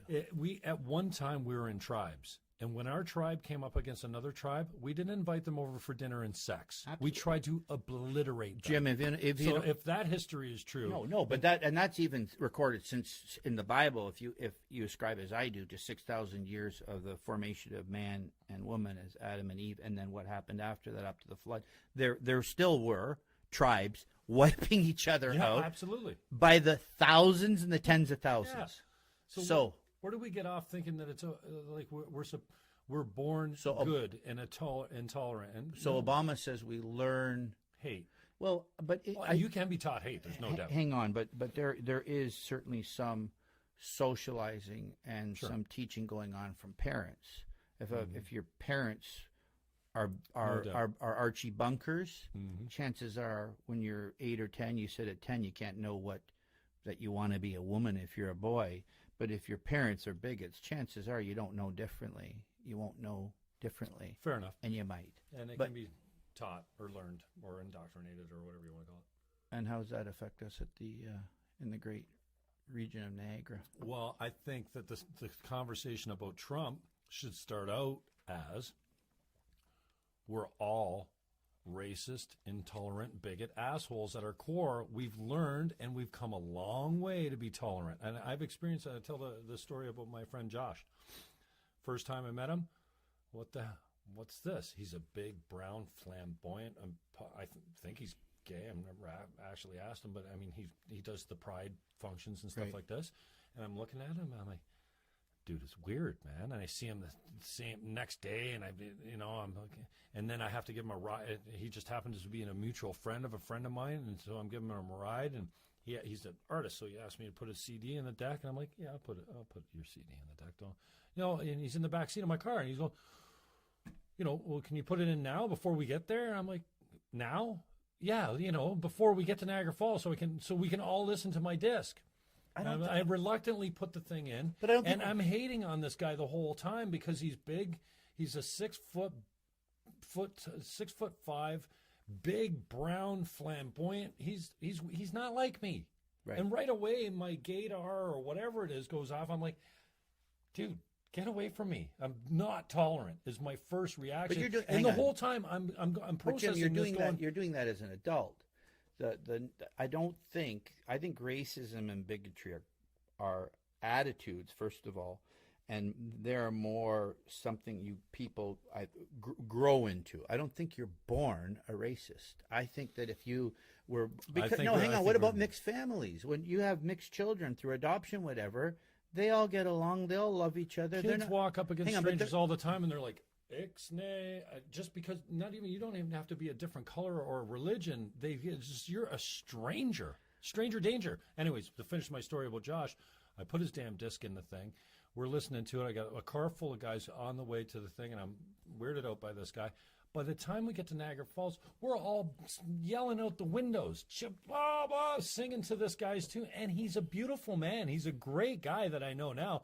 Now I see him as actually a beautiful human being, as opposed to a guy that I kind of was not fearful of, but like, you're just like, well, you're like, no, stop. Right. You're different. But I think that's natural. How about this? Unless we start the conversation by saying, listen, it's natural to fear people that are different from us, then that's where that conversation have to start. Because if we start out the conversation, which we always have been saying, hate is bad, and it's learned, then we're not getting anywhere. If we start out from the standpoint that, no, hate is actually pretty inherent as a human being. Right. It's in all our hearts. We're not tolerant. It's hard work to be loyal to your wife. It's hard work to be inclusive of the people that are brown and speak differently or loved the same sex or a different sex than you or worship a different God. It's very difficult to be tolerant and loyal and inclusive. And I'm hoping that if we started the conversation, though, with that self-admission that we're all broken sinners, then maybe we'll get further down the line because we're getting better. I'm all for that. But we're getting better, right? I think, Jim, I might get common ground on you. First of all, the spirit is willing, the flesh is weak. Yes, this nature, I still call it, inherent sin in us and our sinful nature.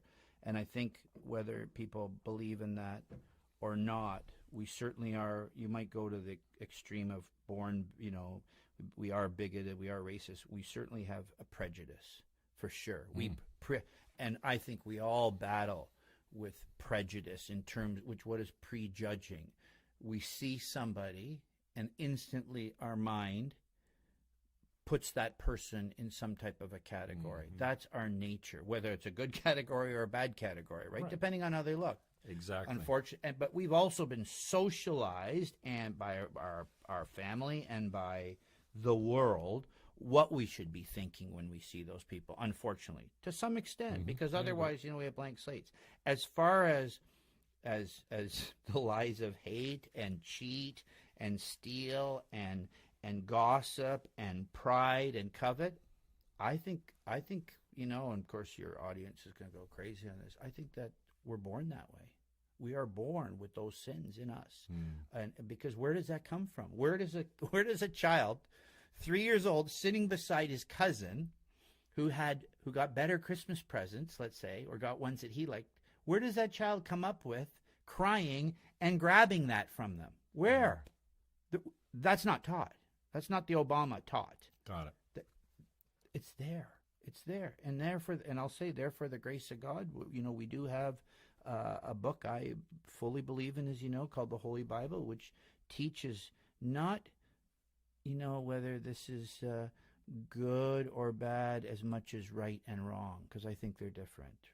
What is right and what is wrong? Is cheating right? No, it's wrong, right? Is stealing right? No, it's wrong. And good or bad? Think of those words, good or bad. They have so much, they have so much play in the middle. Oh, is it really good or really bad? It's either right or wrong. Hence, for example, why, on a personal level, I decided it was the right thing to apologize on a personal basis for what I had said about a specific mayor, and to apologize for Was that plastic face or snake? Or no, disgusting. Oh, okay, I remember. Disgusting was it was both. And all were wrong. So I'm saying it's right, wrong. It's wrong. And that's wrong according to a code that I ascribe to, which is taught to me in the Holy Bible. And now, the disgusting mayor one, I could almost give you a pass on, because you were at a meeting where they blocked you from legitimately speaking. So Correct. I can see where that could be frustrating, because you're like, okay, well, you're a guy that knows process pretty well. You're there. I think you're as a private citizen, representing a constituent. Yes. And constituent couldn't make it because his brother-in-law was in the they hospital blocked all you night from before. speaking. So I was there to just read notes off of a script. The clerk had what was the fear?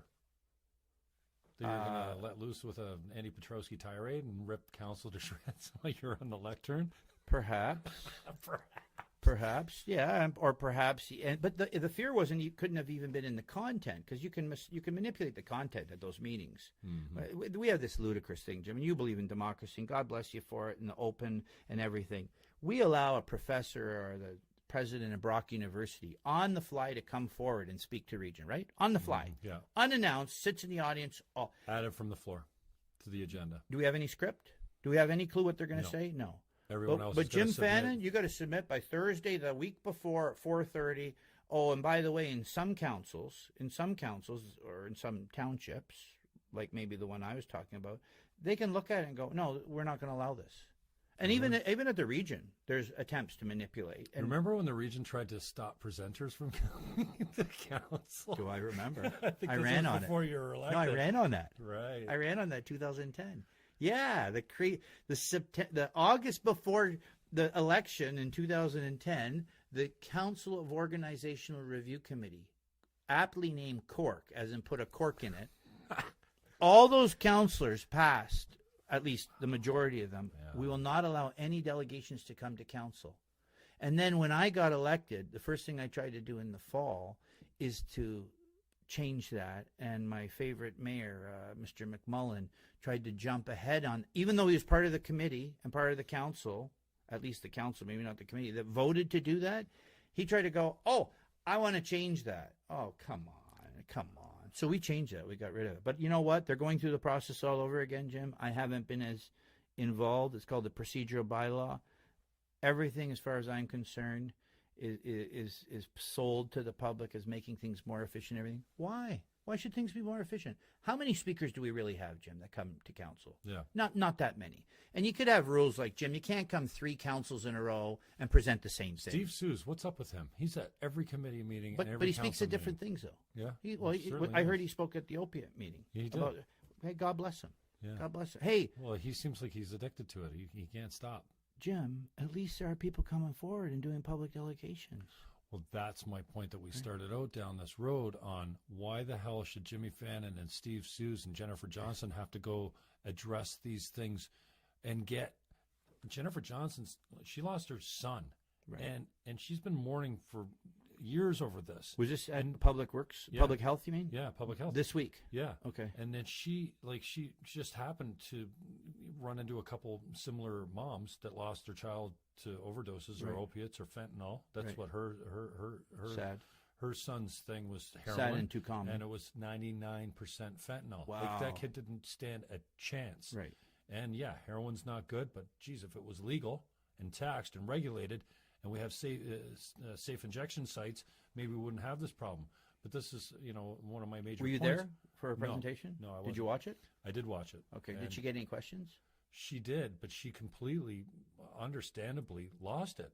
Right. Like, and she was so emotional and angry, and her voice was, she was yelling at these guys to get it right. Like, otherwise we're losing a whole generation of kids. And, but it shouldn't be on us to go there and do the business of the region. And so now it takes 4 moms, Jennifer Johnson included, I'm sorry, I don't know the names of the other women that were there, to come to council and passionately plea and form this whole activism group. Right. Like, Jennifer Johnson's got better things to do. Trust me. I know the woman. Right. She does not enjoy public speaking. In fact, this is probably the first time she's ever publicly spoken. And we've had before. this crisis at least for the last 3 or 4 years. Yeah, and the region's doing jack shit about it, and it takes a girl like Jennifer Johnson, who just lost her son no more than 2 years ago, to come to council and to tell them, this is what you need. You need safe injection sites. You need to study best practices out west in Vancouver, where the opioid crisis is raging. How about you need doctors? These guys need to be. You You council turkeys should have this as the business of the day. Amen. Like this, like housing, like taxes, like, oh my God, there's so many things. But what are we talking about?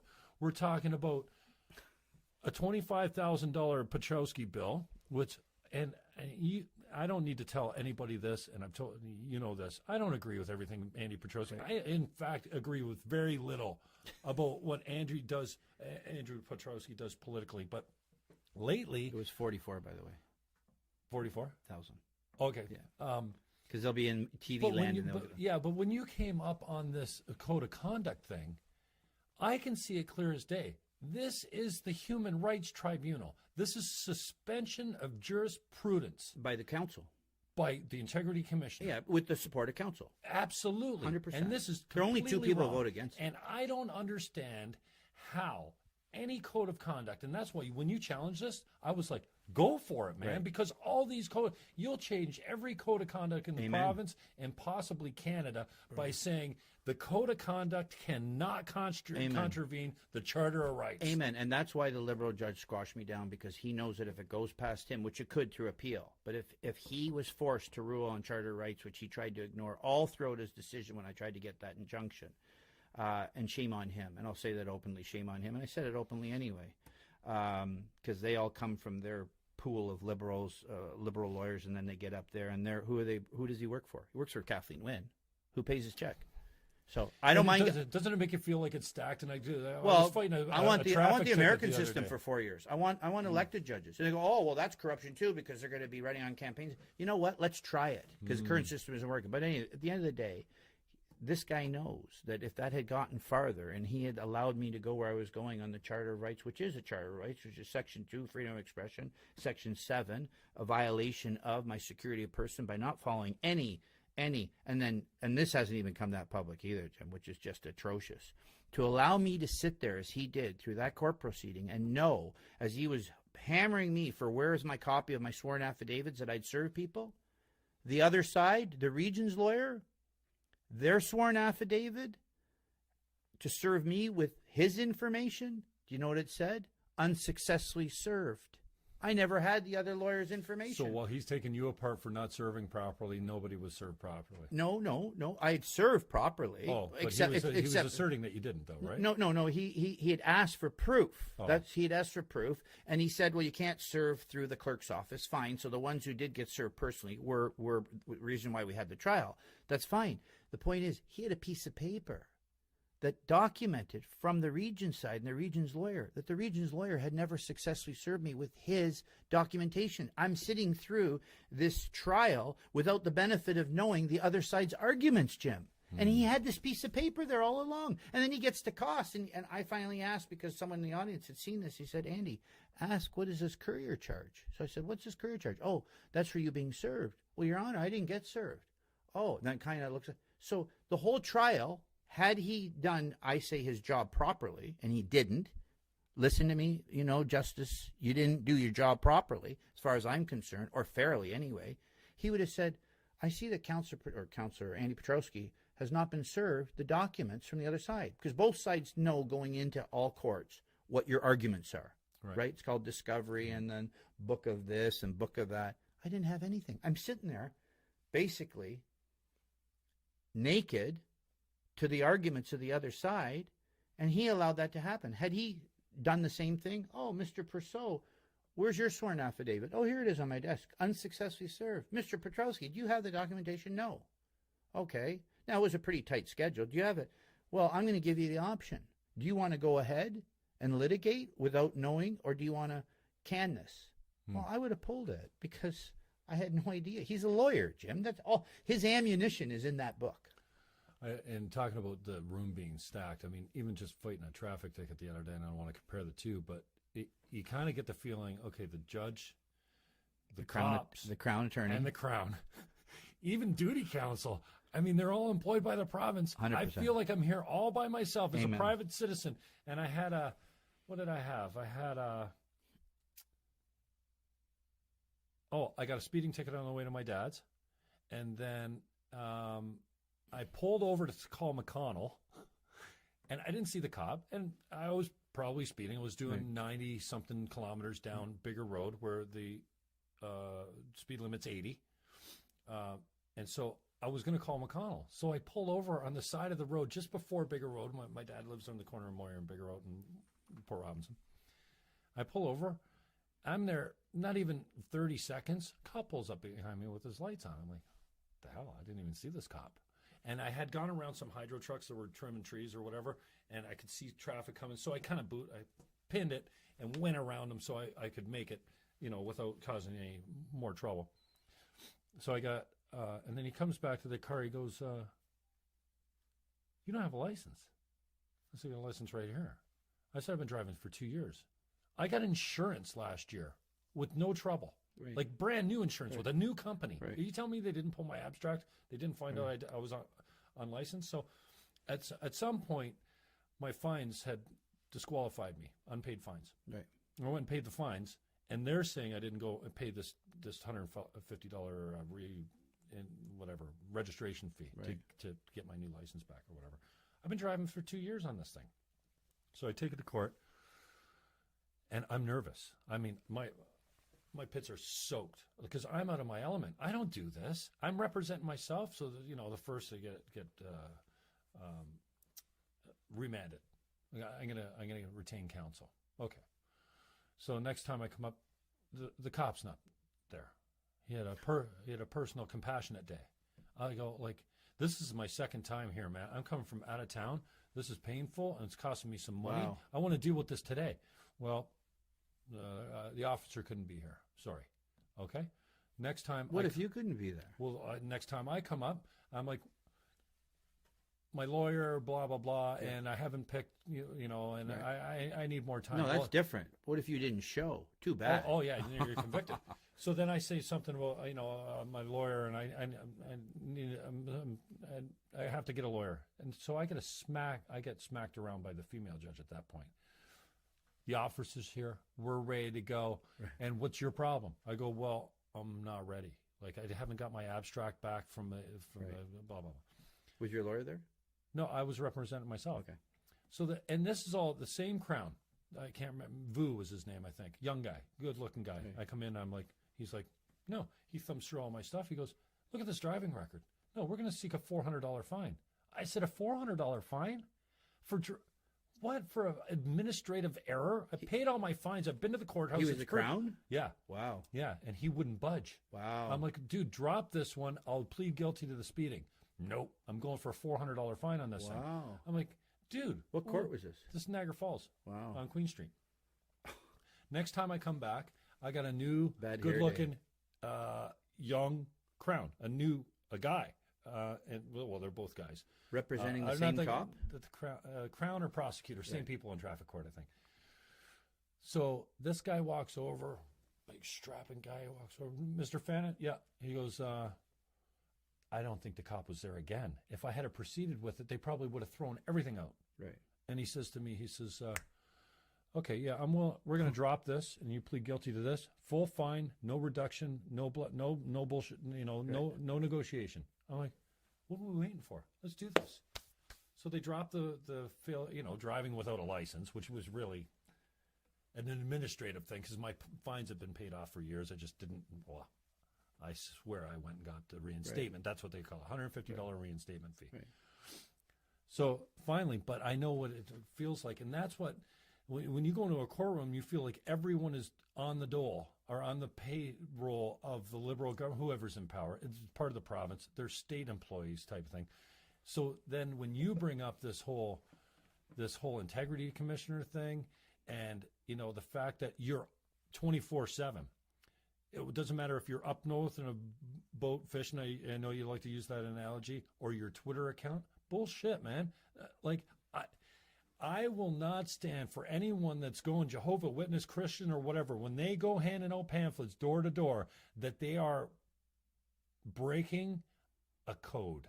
Correct. At the region. Thank you. And so the code of conduct, when this whole thing came up, I'm like, you can't have a code of conduct that breaks the Charter of Rights. Well, that should be out of the gate. Plain and simple. In so fact, when you said, I'm going to challenge the code against the Charter, right. I'm like, go. Right. Because every code in Ontario is corrupt. And every integrity commissioner has suspended jurisprudence to do exactly to you what they're doing to everyone Amen. Else out there. Amen. And next time it's going to be a different guy. And they're going to say, what? An anonymous complaint? I don't know what the complaint is.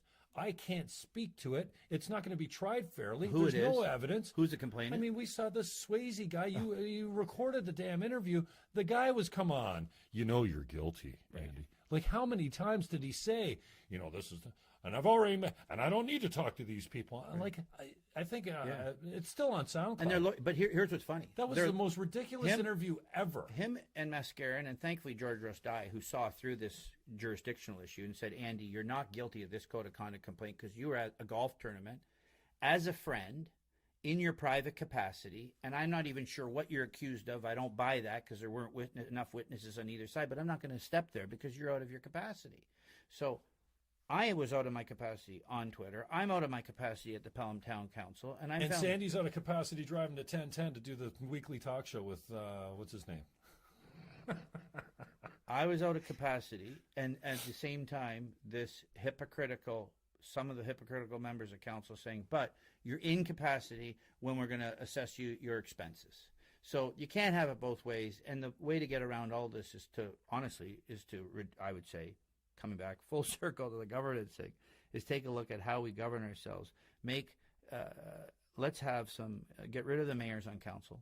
Get rid of the mayors on council. Have full-time councillors, whether it's still the same 18. You don't need to replace the other 12, Jim, because it's not like you're going to miss them. Who cares? But rep by pop. I don't even think you need councillors by the municipality. Get rid of the parochialism. Cut the region up into 8 wards, north-south line, and then 8 wards or 12, whatever you want. I'm fine with the nonsense. You want to add more in so it's not centralized, but have it rep by pop. 3 councillors for every ward. So 3 times 8. Doesn't the parochialism come in with the wards, though? Well, I guess, but you can't make it too prohibitive to run. So, Right. but Everyone can but run Jim, at large. but the wards can touch other municipalities. So at least you're part of St. Catharines. Let's say if you're on the west side or east side, you're St. Catharines, Niagara, and the lake, and the south or north part of Niagara Falls. But anyway, the current system isn't working. It's not. And Jim, you and I aren't going to come up with the perfect But Jim, it's system not while we're working. sitting It's here, not but working. I think you're right as far as getting the mayors off there, because that is a total my backyard. They're there for nothing but their backyard. Well, they're there. Listen, they get reelected by what they do for the city. So what are they doing at the region that I wouldn't do if I was in a mayor? Get for my city. Get for the city. And when you get for the city out of the region's tax pocket, it's still the same taxpayer. Still comes out of my dad's pocket. My dad's now, of course, because it still comes out of our parents' taxes and our taxes, okay? But it comes off the budget at the region. So the mayors have their own city budgets. Well, they don't want to see the St. Catharines budget go from 100 to 110. If the mayor, God bless him, can get a $10 million project from the region, Jim, spread out across the region, right? He's still getting the project done, but it's not affecting his budget. So isn't that funny? The taxes at the region, this is true. The taxes at the region, don't tell them this. So don't make sure they don't listen to this part. They could bust the taxes up at the region 10% more. Like on 350 million, another add a 50 million, use that entire 50 million, Jim, for their city's benefits, right? All those mayors can go together. And besides, they do go together. They have mayors' meetings, Jim. We don't have 18. If we had 18, we'd already be quorum, right? Because 30 councillors, half of 30 is 15. We'd be at quorum if we had 18. They're at 12. They're three away from They're three a away, majority. and the ombudsman's saying that's okay. But they can still have meetings, Jim, that discuss specifically how they're going to vote about regional issues. And that's not considered a meeting outside of council. And it's you scratch my back, I scratch yours. So I'm sure. Well, we saw that with the airports, right? The airports is the best example. Oh, yeah. Yeah, that blackmail that we had to take that grass patch up there in Pelham that Mayor Augustine gets up when I say grass patch. Well, that's what it is. There's not one municipality at upper tier in Ontario, or probably the universe, that owns something that kind of, let's just say, grass patch. It is. No, but nobody owns such a small airport like that at the upper tier level. Even Jim, I don't want to take over this one. Let the cities run it. Let it go broke, and let the private sector. Who's on it now? Is this Niagara Falls, Niagara Lake, and St. Catharines? Yeah, and Thorold opted out because they don't want to pay the head tax. So St. Catharines, Niagara Falls, Niagara Lake. Correct. And they can't afford it, so they're trying to dump it on the region, get the region to pay for it. So the South mayors say, "Well, we don't want to participate in that unless you take our millstone around our neck called Pelham Airport, or whatever it's called, the Dorothy Stratton Airport, or whomever." I'm sorry, I don't remember because it's really not something that grass patch, right? And you take ours. That's an example. You take ours, we'll take yours, and then we'll sink millions into it. And the plan is sink millions in from the region taxpayer, upgrade it, and then nothing will happen, because I can't believe that airline going back and forth to Toronto is financially very viable. There's a plane service there. We never hear about that. Right. By the way, if it disappeared, we'll never have anyone come forward and say, "Oh, by the way, I take that 3 times a week." Pardon me? Well, you're not going to have everyone stand up and say it. That's what. No, but if it disappeared, I don't know if it has. So if you're still in business, God bless you, because nothing seems to work across the lake: ferries, planes, whatever, hydrofoils.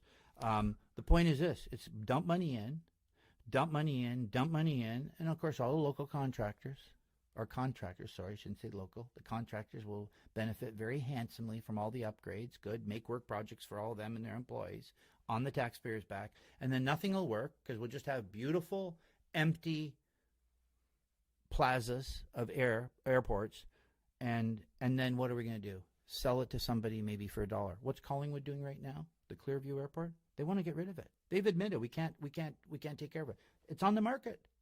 Just put this airport that these mayors really can't afford, and I can see they can't afford it. It's not viable. There's not enough traffic. Well, they can't sell it either, so they want to find a sucker like the region to buy it. No, but then sell it to somebody for $1. Give the private sector a chance to make something with it. To get out of the business. To get out of the business. And there's money in the fuel. There's money in the hangars. Maybe somebody can minimally, Jim, keep the pulse going through that. Like, you won't be closing it. Maybe somebody can run it, at least run it with a bottom line perspective. If the region takes it over, it's going to become a money pit. And it already was, because before I got there in 2010, the region put 3 or 4 of 12 million into that, of a 1/3, 1/3, 1/3. The 4 cities, or the 3 cities, Jim, didn't even put up the 4 million in the, when I say 1/3, 1/3, 1/3, I mean the feds 1/3, province 1/3, and the cities come to the region in 2008, 6 to 10 and go, will you replace us as the third? The region paid a third for an airport. They have absolutely no, you talk about governance? Where was the governance connection between the region and that airport? Those 4 municipalities. Where was it, Jim? Didn't exist. Where did they even have the legal right to write a check for $4 million? Where? But who asked those questions? So I'm against it because I think I'm not against an airport if it can be financially viable. I'm not against anything. Hey, if we can somehow wave a magic wand and Niagara becomes a place the entire world wants to descend to and visit and everything else, Niagara Falls and wine country, I'm all for that. But Jim, I'll tell you something. I don't trust what the people who want to do this really want to achieve, and I darn well know it's going to cost millions and millions and millions of dollars. And I say openly, I don't trust, and then I'll have other councillors go, does that mean you don't trust me? You wear it how you want to, Mr. or Mrs. You wear it how you want to. I do not trust. And that is what my job is. My job is not to get along with staff. Be respectful, sure. But I'm allowed to challenge, and I'm allowed to debate. They can't stand it. It's like, why are you browbeating staff? As soon as you ask a question, why are the tanks leaking in Niagara on the Lake? Brand new sewage treatment plant, which we haven't taken over yet. I'm browbeating. So how do we deal with the browbeater, Jim? Throw a code of conduct complaint in against it. But that's the game. Well, yeah, but I guess everyone can play that game, right? No, we don't play it. Well, the town of Pelham launched one. but you know what, Jim, the right doesn't. We want to talk right, left. The right doesn't. Name me, Councillor Edgar had complaints against them, dismissed. That was a private citizen, wasn't with internally, because we found out that Councillor Augustine got up and said, I will name who one of the code of conduct complainants is against Mr. Petrowski or Councillor Petrowski, and revealed it was the town of Pelham. Which isn't a legitimate person. Yeah, you have to be a person. Well, no, they would argue a corporation. The corporation in the town of Pelham is a person. Nonsense. Hey, if it means attacking, the left will make it work, and they did, and they got away with it, and it was atrocious what they got away with this code of conduct fiasco, and it'll be atrocious again now that they're doing it under review. Although I have to say this, also newsflash, I've heard that the current integrity commissioner, which is now the full-time one, because Mascarin was part-time. Right. I have heard they looked back and saw how Mascarin did their work. I've heard, and I don't care who asked me because I'm not telling you, I've heard that they weren't impressed, and I'm being very polite. It was a complete fiasco. It was a complete corrupt process. The notion that anybody could get away with that integrity commissioner. But even worse too, Jim, is what your elected officials supported by ratifying the recommendations in that code of conduct complaint, because they should have all been thrown out. Number one, under charter, freedom of expression, whether it's good expression or not, or as some radio people say, but it's not consequence-free freedom of speech. But anyway, I don't think anyone expects their free speech to be consequence-free. I don't either, but the only consequence, if it's not illegal. Jim, did I break any laws? Did my tweets break a law? Yes or no? No. Did my calling the mayor at town of Pelham disruptive break the law? I got to agree with you on that. But Jim, if you don't break the law, then why do you have a code of conduct? So you don't need a code. You have a code to punish people politically. Bart May said it once. He said it many times. How do you decide what's disrespectful or what's unbecoming of a councillor? But I will tell you how. I'll tell you how. Foul language? I'll tell you how, Jim. You can have a complaint process, and you can say, I'm complaining, and I want an apology, and then the councillor has the right to say yes or no. And that can be public in the paper, and that can be shaming on its own. And it should end there, because it's lawful. But guess what that accomplishes? Especially you have the standard pumping for a guy like one reporter, not a reporter, hack journalist, columnist, coming after me, religious persecution. I'm going to keep getting that out. You do have a final outcome. You know what the outcome's called? The ballot box. There's your consequence-free freedom of speech. If people don't like what I said, and it should get publicized. There's no problem with it getting publicized. But my tweets have been on there like for 6-9 months, and then all of a sudden, do you know the notion of passing a motion to say we want to hire an integrity commissioner? And you know what they did the same night in December last year? Oh, but we're going to backdate all potential complaint opportunities to a year and a half before this, so we can catch Andy. I call it catch Andy on anything he did before, and that passing. We're in the Municipal Act. Can you go retroactive? So, Jim, I'm going to do this. This budget year, you're a real estate guy, and you'll admit people from out of town think our taxes are horrendous compared to Toronto, right? Amen. Right? Yeah, horrendous. Toronto guys come down here, and they're like, they can't even believe our taxes. 2 to 3 times what they pay. Okay, so you know what I'm going to do? At budget, I'm going to say, let's make retroactive a 3% increase since the beginning of this term. So I'm going to make it retroactive. So let's go back. We missed our opportunity in 11. Let's go back 3%. Sorry, not 11. We're now 14, 18. In 15 and in 16 and 17, let's do retroactive. Do you imagine passing a retroactive tax bill? Well, that's why they don't let you do retroactive motions. They're against the law. Yeah. They're against the law. But this council passed a retroactive motion. And they know it. They know it. But hey, if I stood up, hang on. Jim, hang on. I want to finish this. You might be giving them too much credit by saying they know it, because they don't know the Municipal Act that well. No, There's probably a handful of those councillors. There are a few that do. The Mayor Pelham certainly probably knows. And here's the thing, though. With the code of conduct attack on my freedom of speech and these illegal motions, they want me to spend my money to uphold the law. Wrong. I shouldn't have to uphold the charter. If they don't like what I say, they should codify in the code, Jim. Andy, councillors can't say this word, this word, this word, this word. Right now, and you read Mascaren's code of conduct, he says, and he should acknowledge on his Twitter that it's not appropriate for this type, or it's just for this type of language. What type? What? Well, am I breaking the law? Am I engaging in hate speech? No, but why not give me the list of 4,500 words I can't use? Can't use words like scaly. Can't use words like plastic. No, but honestly, Jim, the point is this. In the States, the politicians don't have to go in front of a court system and cost taxpayers money to uphold the charter on behalf of, it's not just me. By going in front of the court system, challenging this legally, getting legal advice that, by the way, to take the council now to court would probably cost 2 to 3 times that, right? But that would be a benefit to all the public for 2 reasons. Number one, you get rid of this illegal notion that you don't have the right to disagree. Because at the end of the day, Jim, freedom of speech, when it's legal and it's not inciting hatred or violence, right? That's illegal. Right. You and I can disagree, we do all day long. But what's that old saying from Voltaire? I may disagree with what you say, but not your right to say it. Yeah, defend your right to say it. Okay, that's all right. So at the end of the day, we have to fight for that, because if we don't, we have nothing, and we can say, and I'm glorifying it, but I had a father and an uncle who served in the war. People fought way before us for these liberties and these rights. Okay, they did. They did. Now we're glossing this over because of political correctness. So number one, we have to fight for that. But the second thing is, who wants to run, Jim?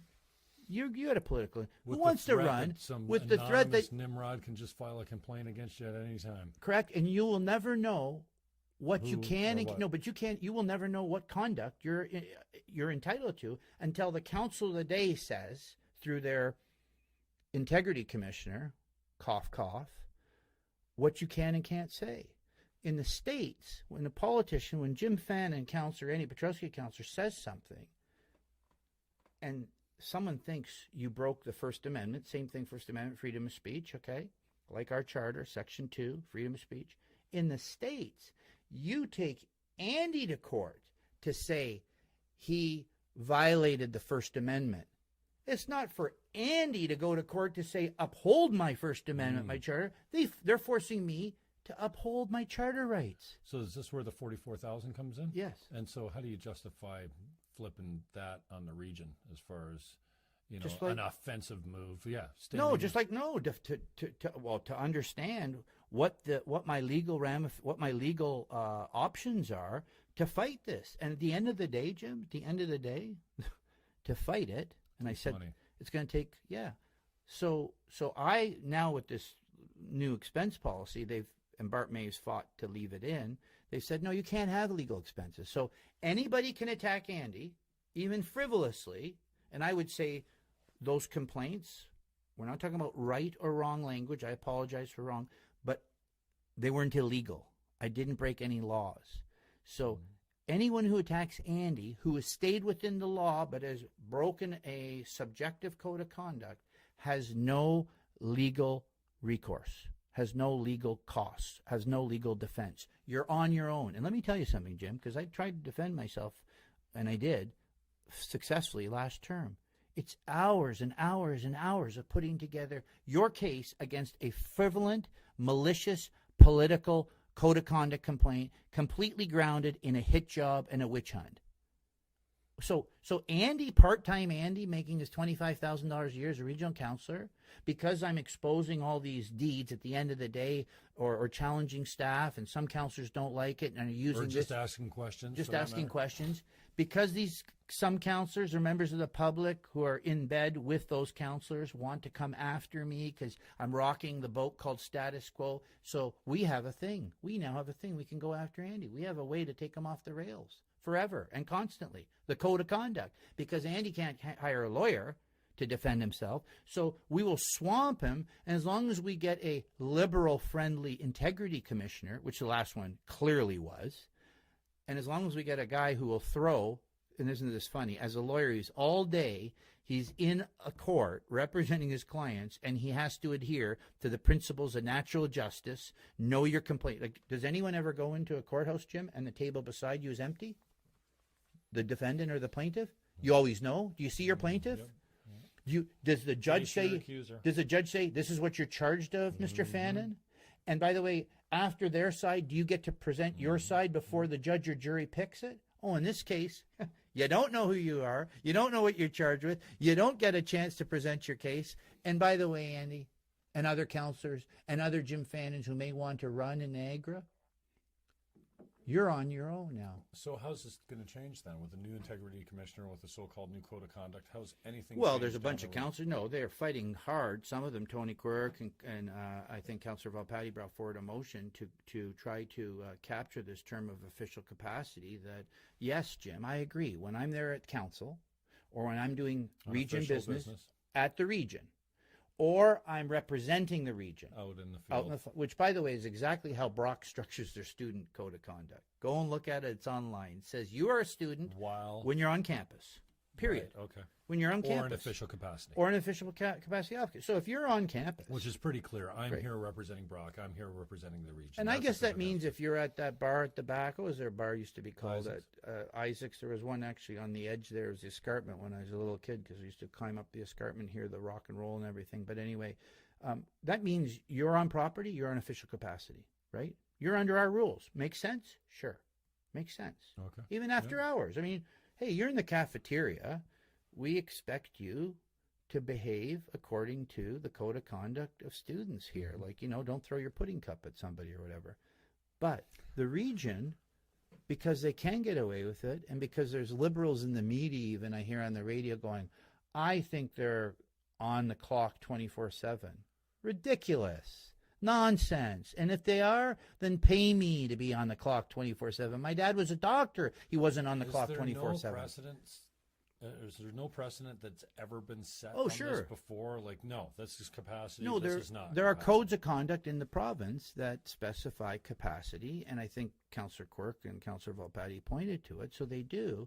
But cowardly Liberal government, Kathleen Wynne and company, when they just did the amendments, Jim, to the Municipal Act, didn't touch anything like that. No, you can have a code of conduct in Belleville and a code of conduct in Atikokan, and one can make you accountable 24/7. The other can make you accountable just when you're in the councillor chamber, for that matter, at two extremes. She has allowed the code of conduct to be, Jim, it's a Wild West. So what should have happened? Simple. One code of conduct. One code of conduct across the province. 3 integrity commissioners employed by the province to come in and. But then won't they be? employed by the win or the ruling government of the day too? Apparently, but at least you have, I have some faith in the appeal court system. The appeal, take it out of the local judges here, which are all reading the newspapers. They're all reading the papers. So when the decision comes down, you have recourse to appeal it. And then you have recourse to appeal it. You can take it higher. And by the way, if you take it higher, you should have an opportunity to have your costs paid for. And you know what? It sucks that maybe the taxpayer has to. But Jim, cops here in Niagara, who are accused of confused of all sorts of things, suspended with pay, and who pays for the legal fees?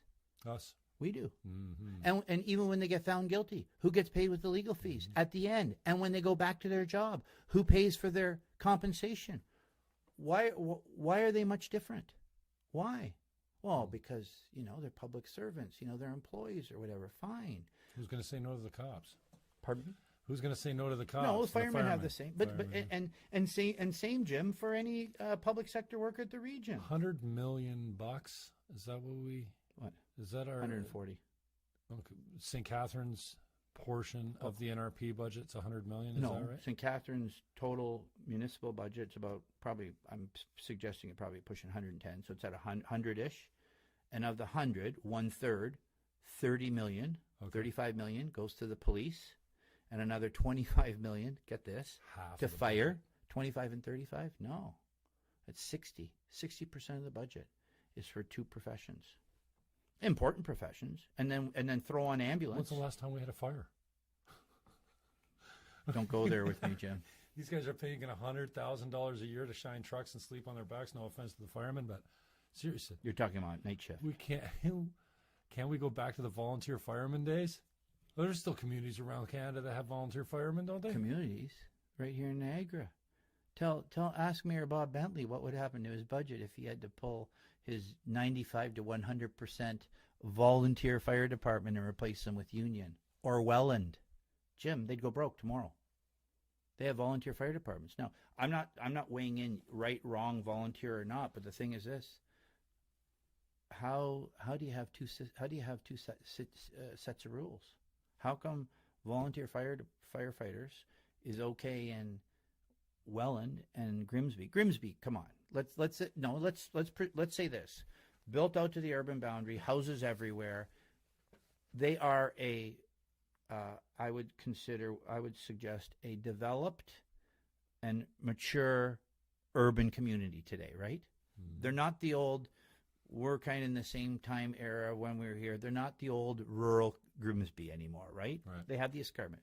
They are a mature and developed urban. They have an almost all volunteer fire department. So they're running, Jim, a budget without the cost that St. Catharines covers of a basically 25% of their budget. So if you take, I don't know what Grimsby's budget is, but let's say Grimsby's budget is 30-40 million. And they're paying some volunteer, they pay stipends and all that. You throw on fire, it jumps to $55-60 million, and they know that. Fire, like full time, all shifts, 24 hours. So I guess, firemen are 24 hours. Maybe that's why councillors are 24 hours. Let's leave on that note for now. All right. Thanks for your time, brother. Thank you. Appreciate it. I don't know if we solved anything today, but it's always good to talk to somebody that doesn't. Well, I'm sure we've given the press a lot of food for fodder. Yeah. Like I said, my little byline, just because I'm being interviewed and Jim sharing his opinions doesn't mean I automatically agree with the opinions of this guest and the sponsors are not necessarily, although they may be, the opinions of the sponsors and guests. But they're all apparently fair game for the next code of conduct volley. Yeah. Right. Amen. So. All right, brother. Thank you, Jim.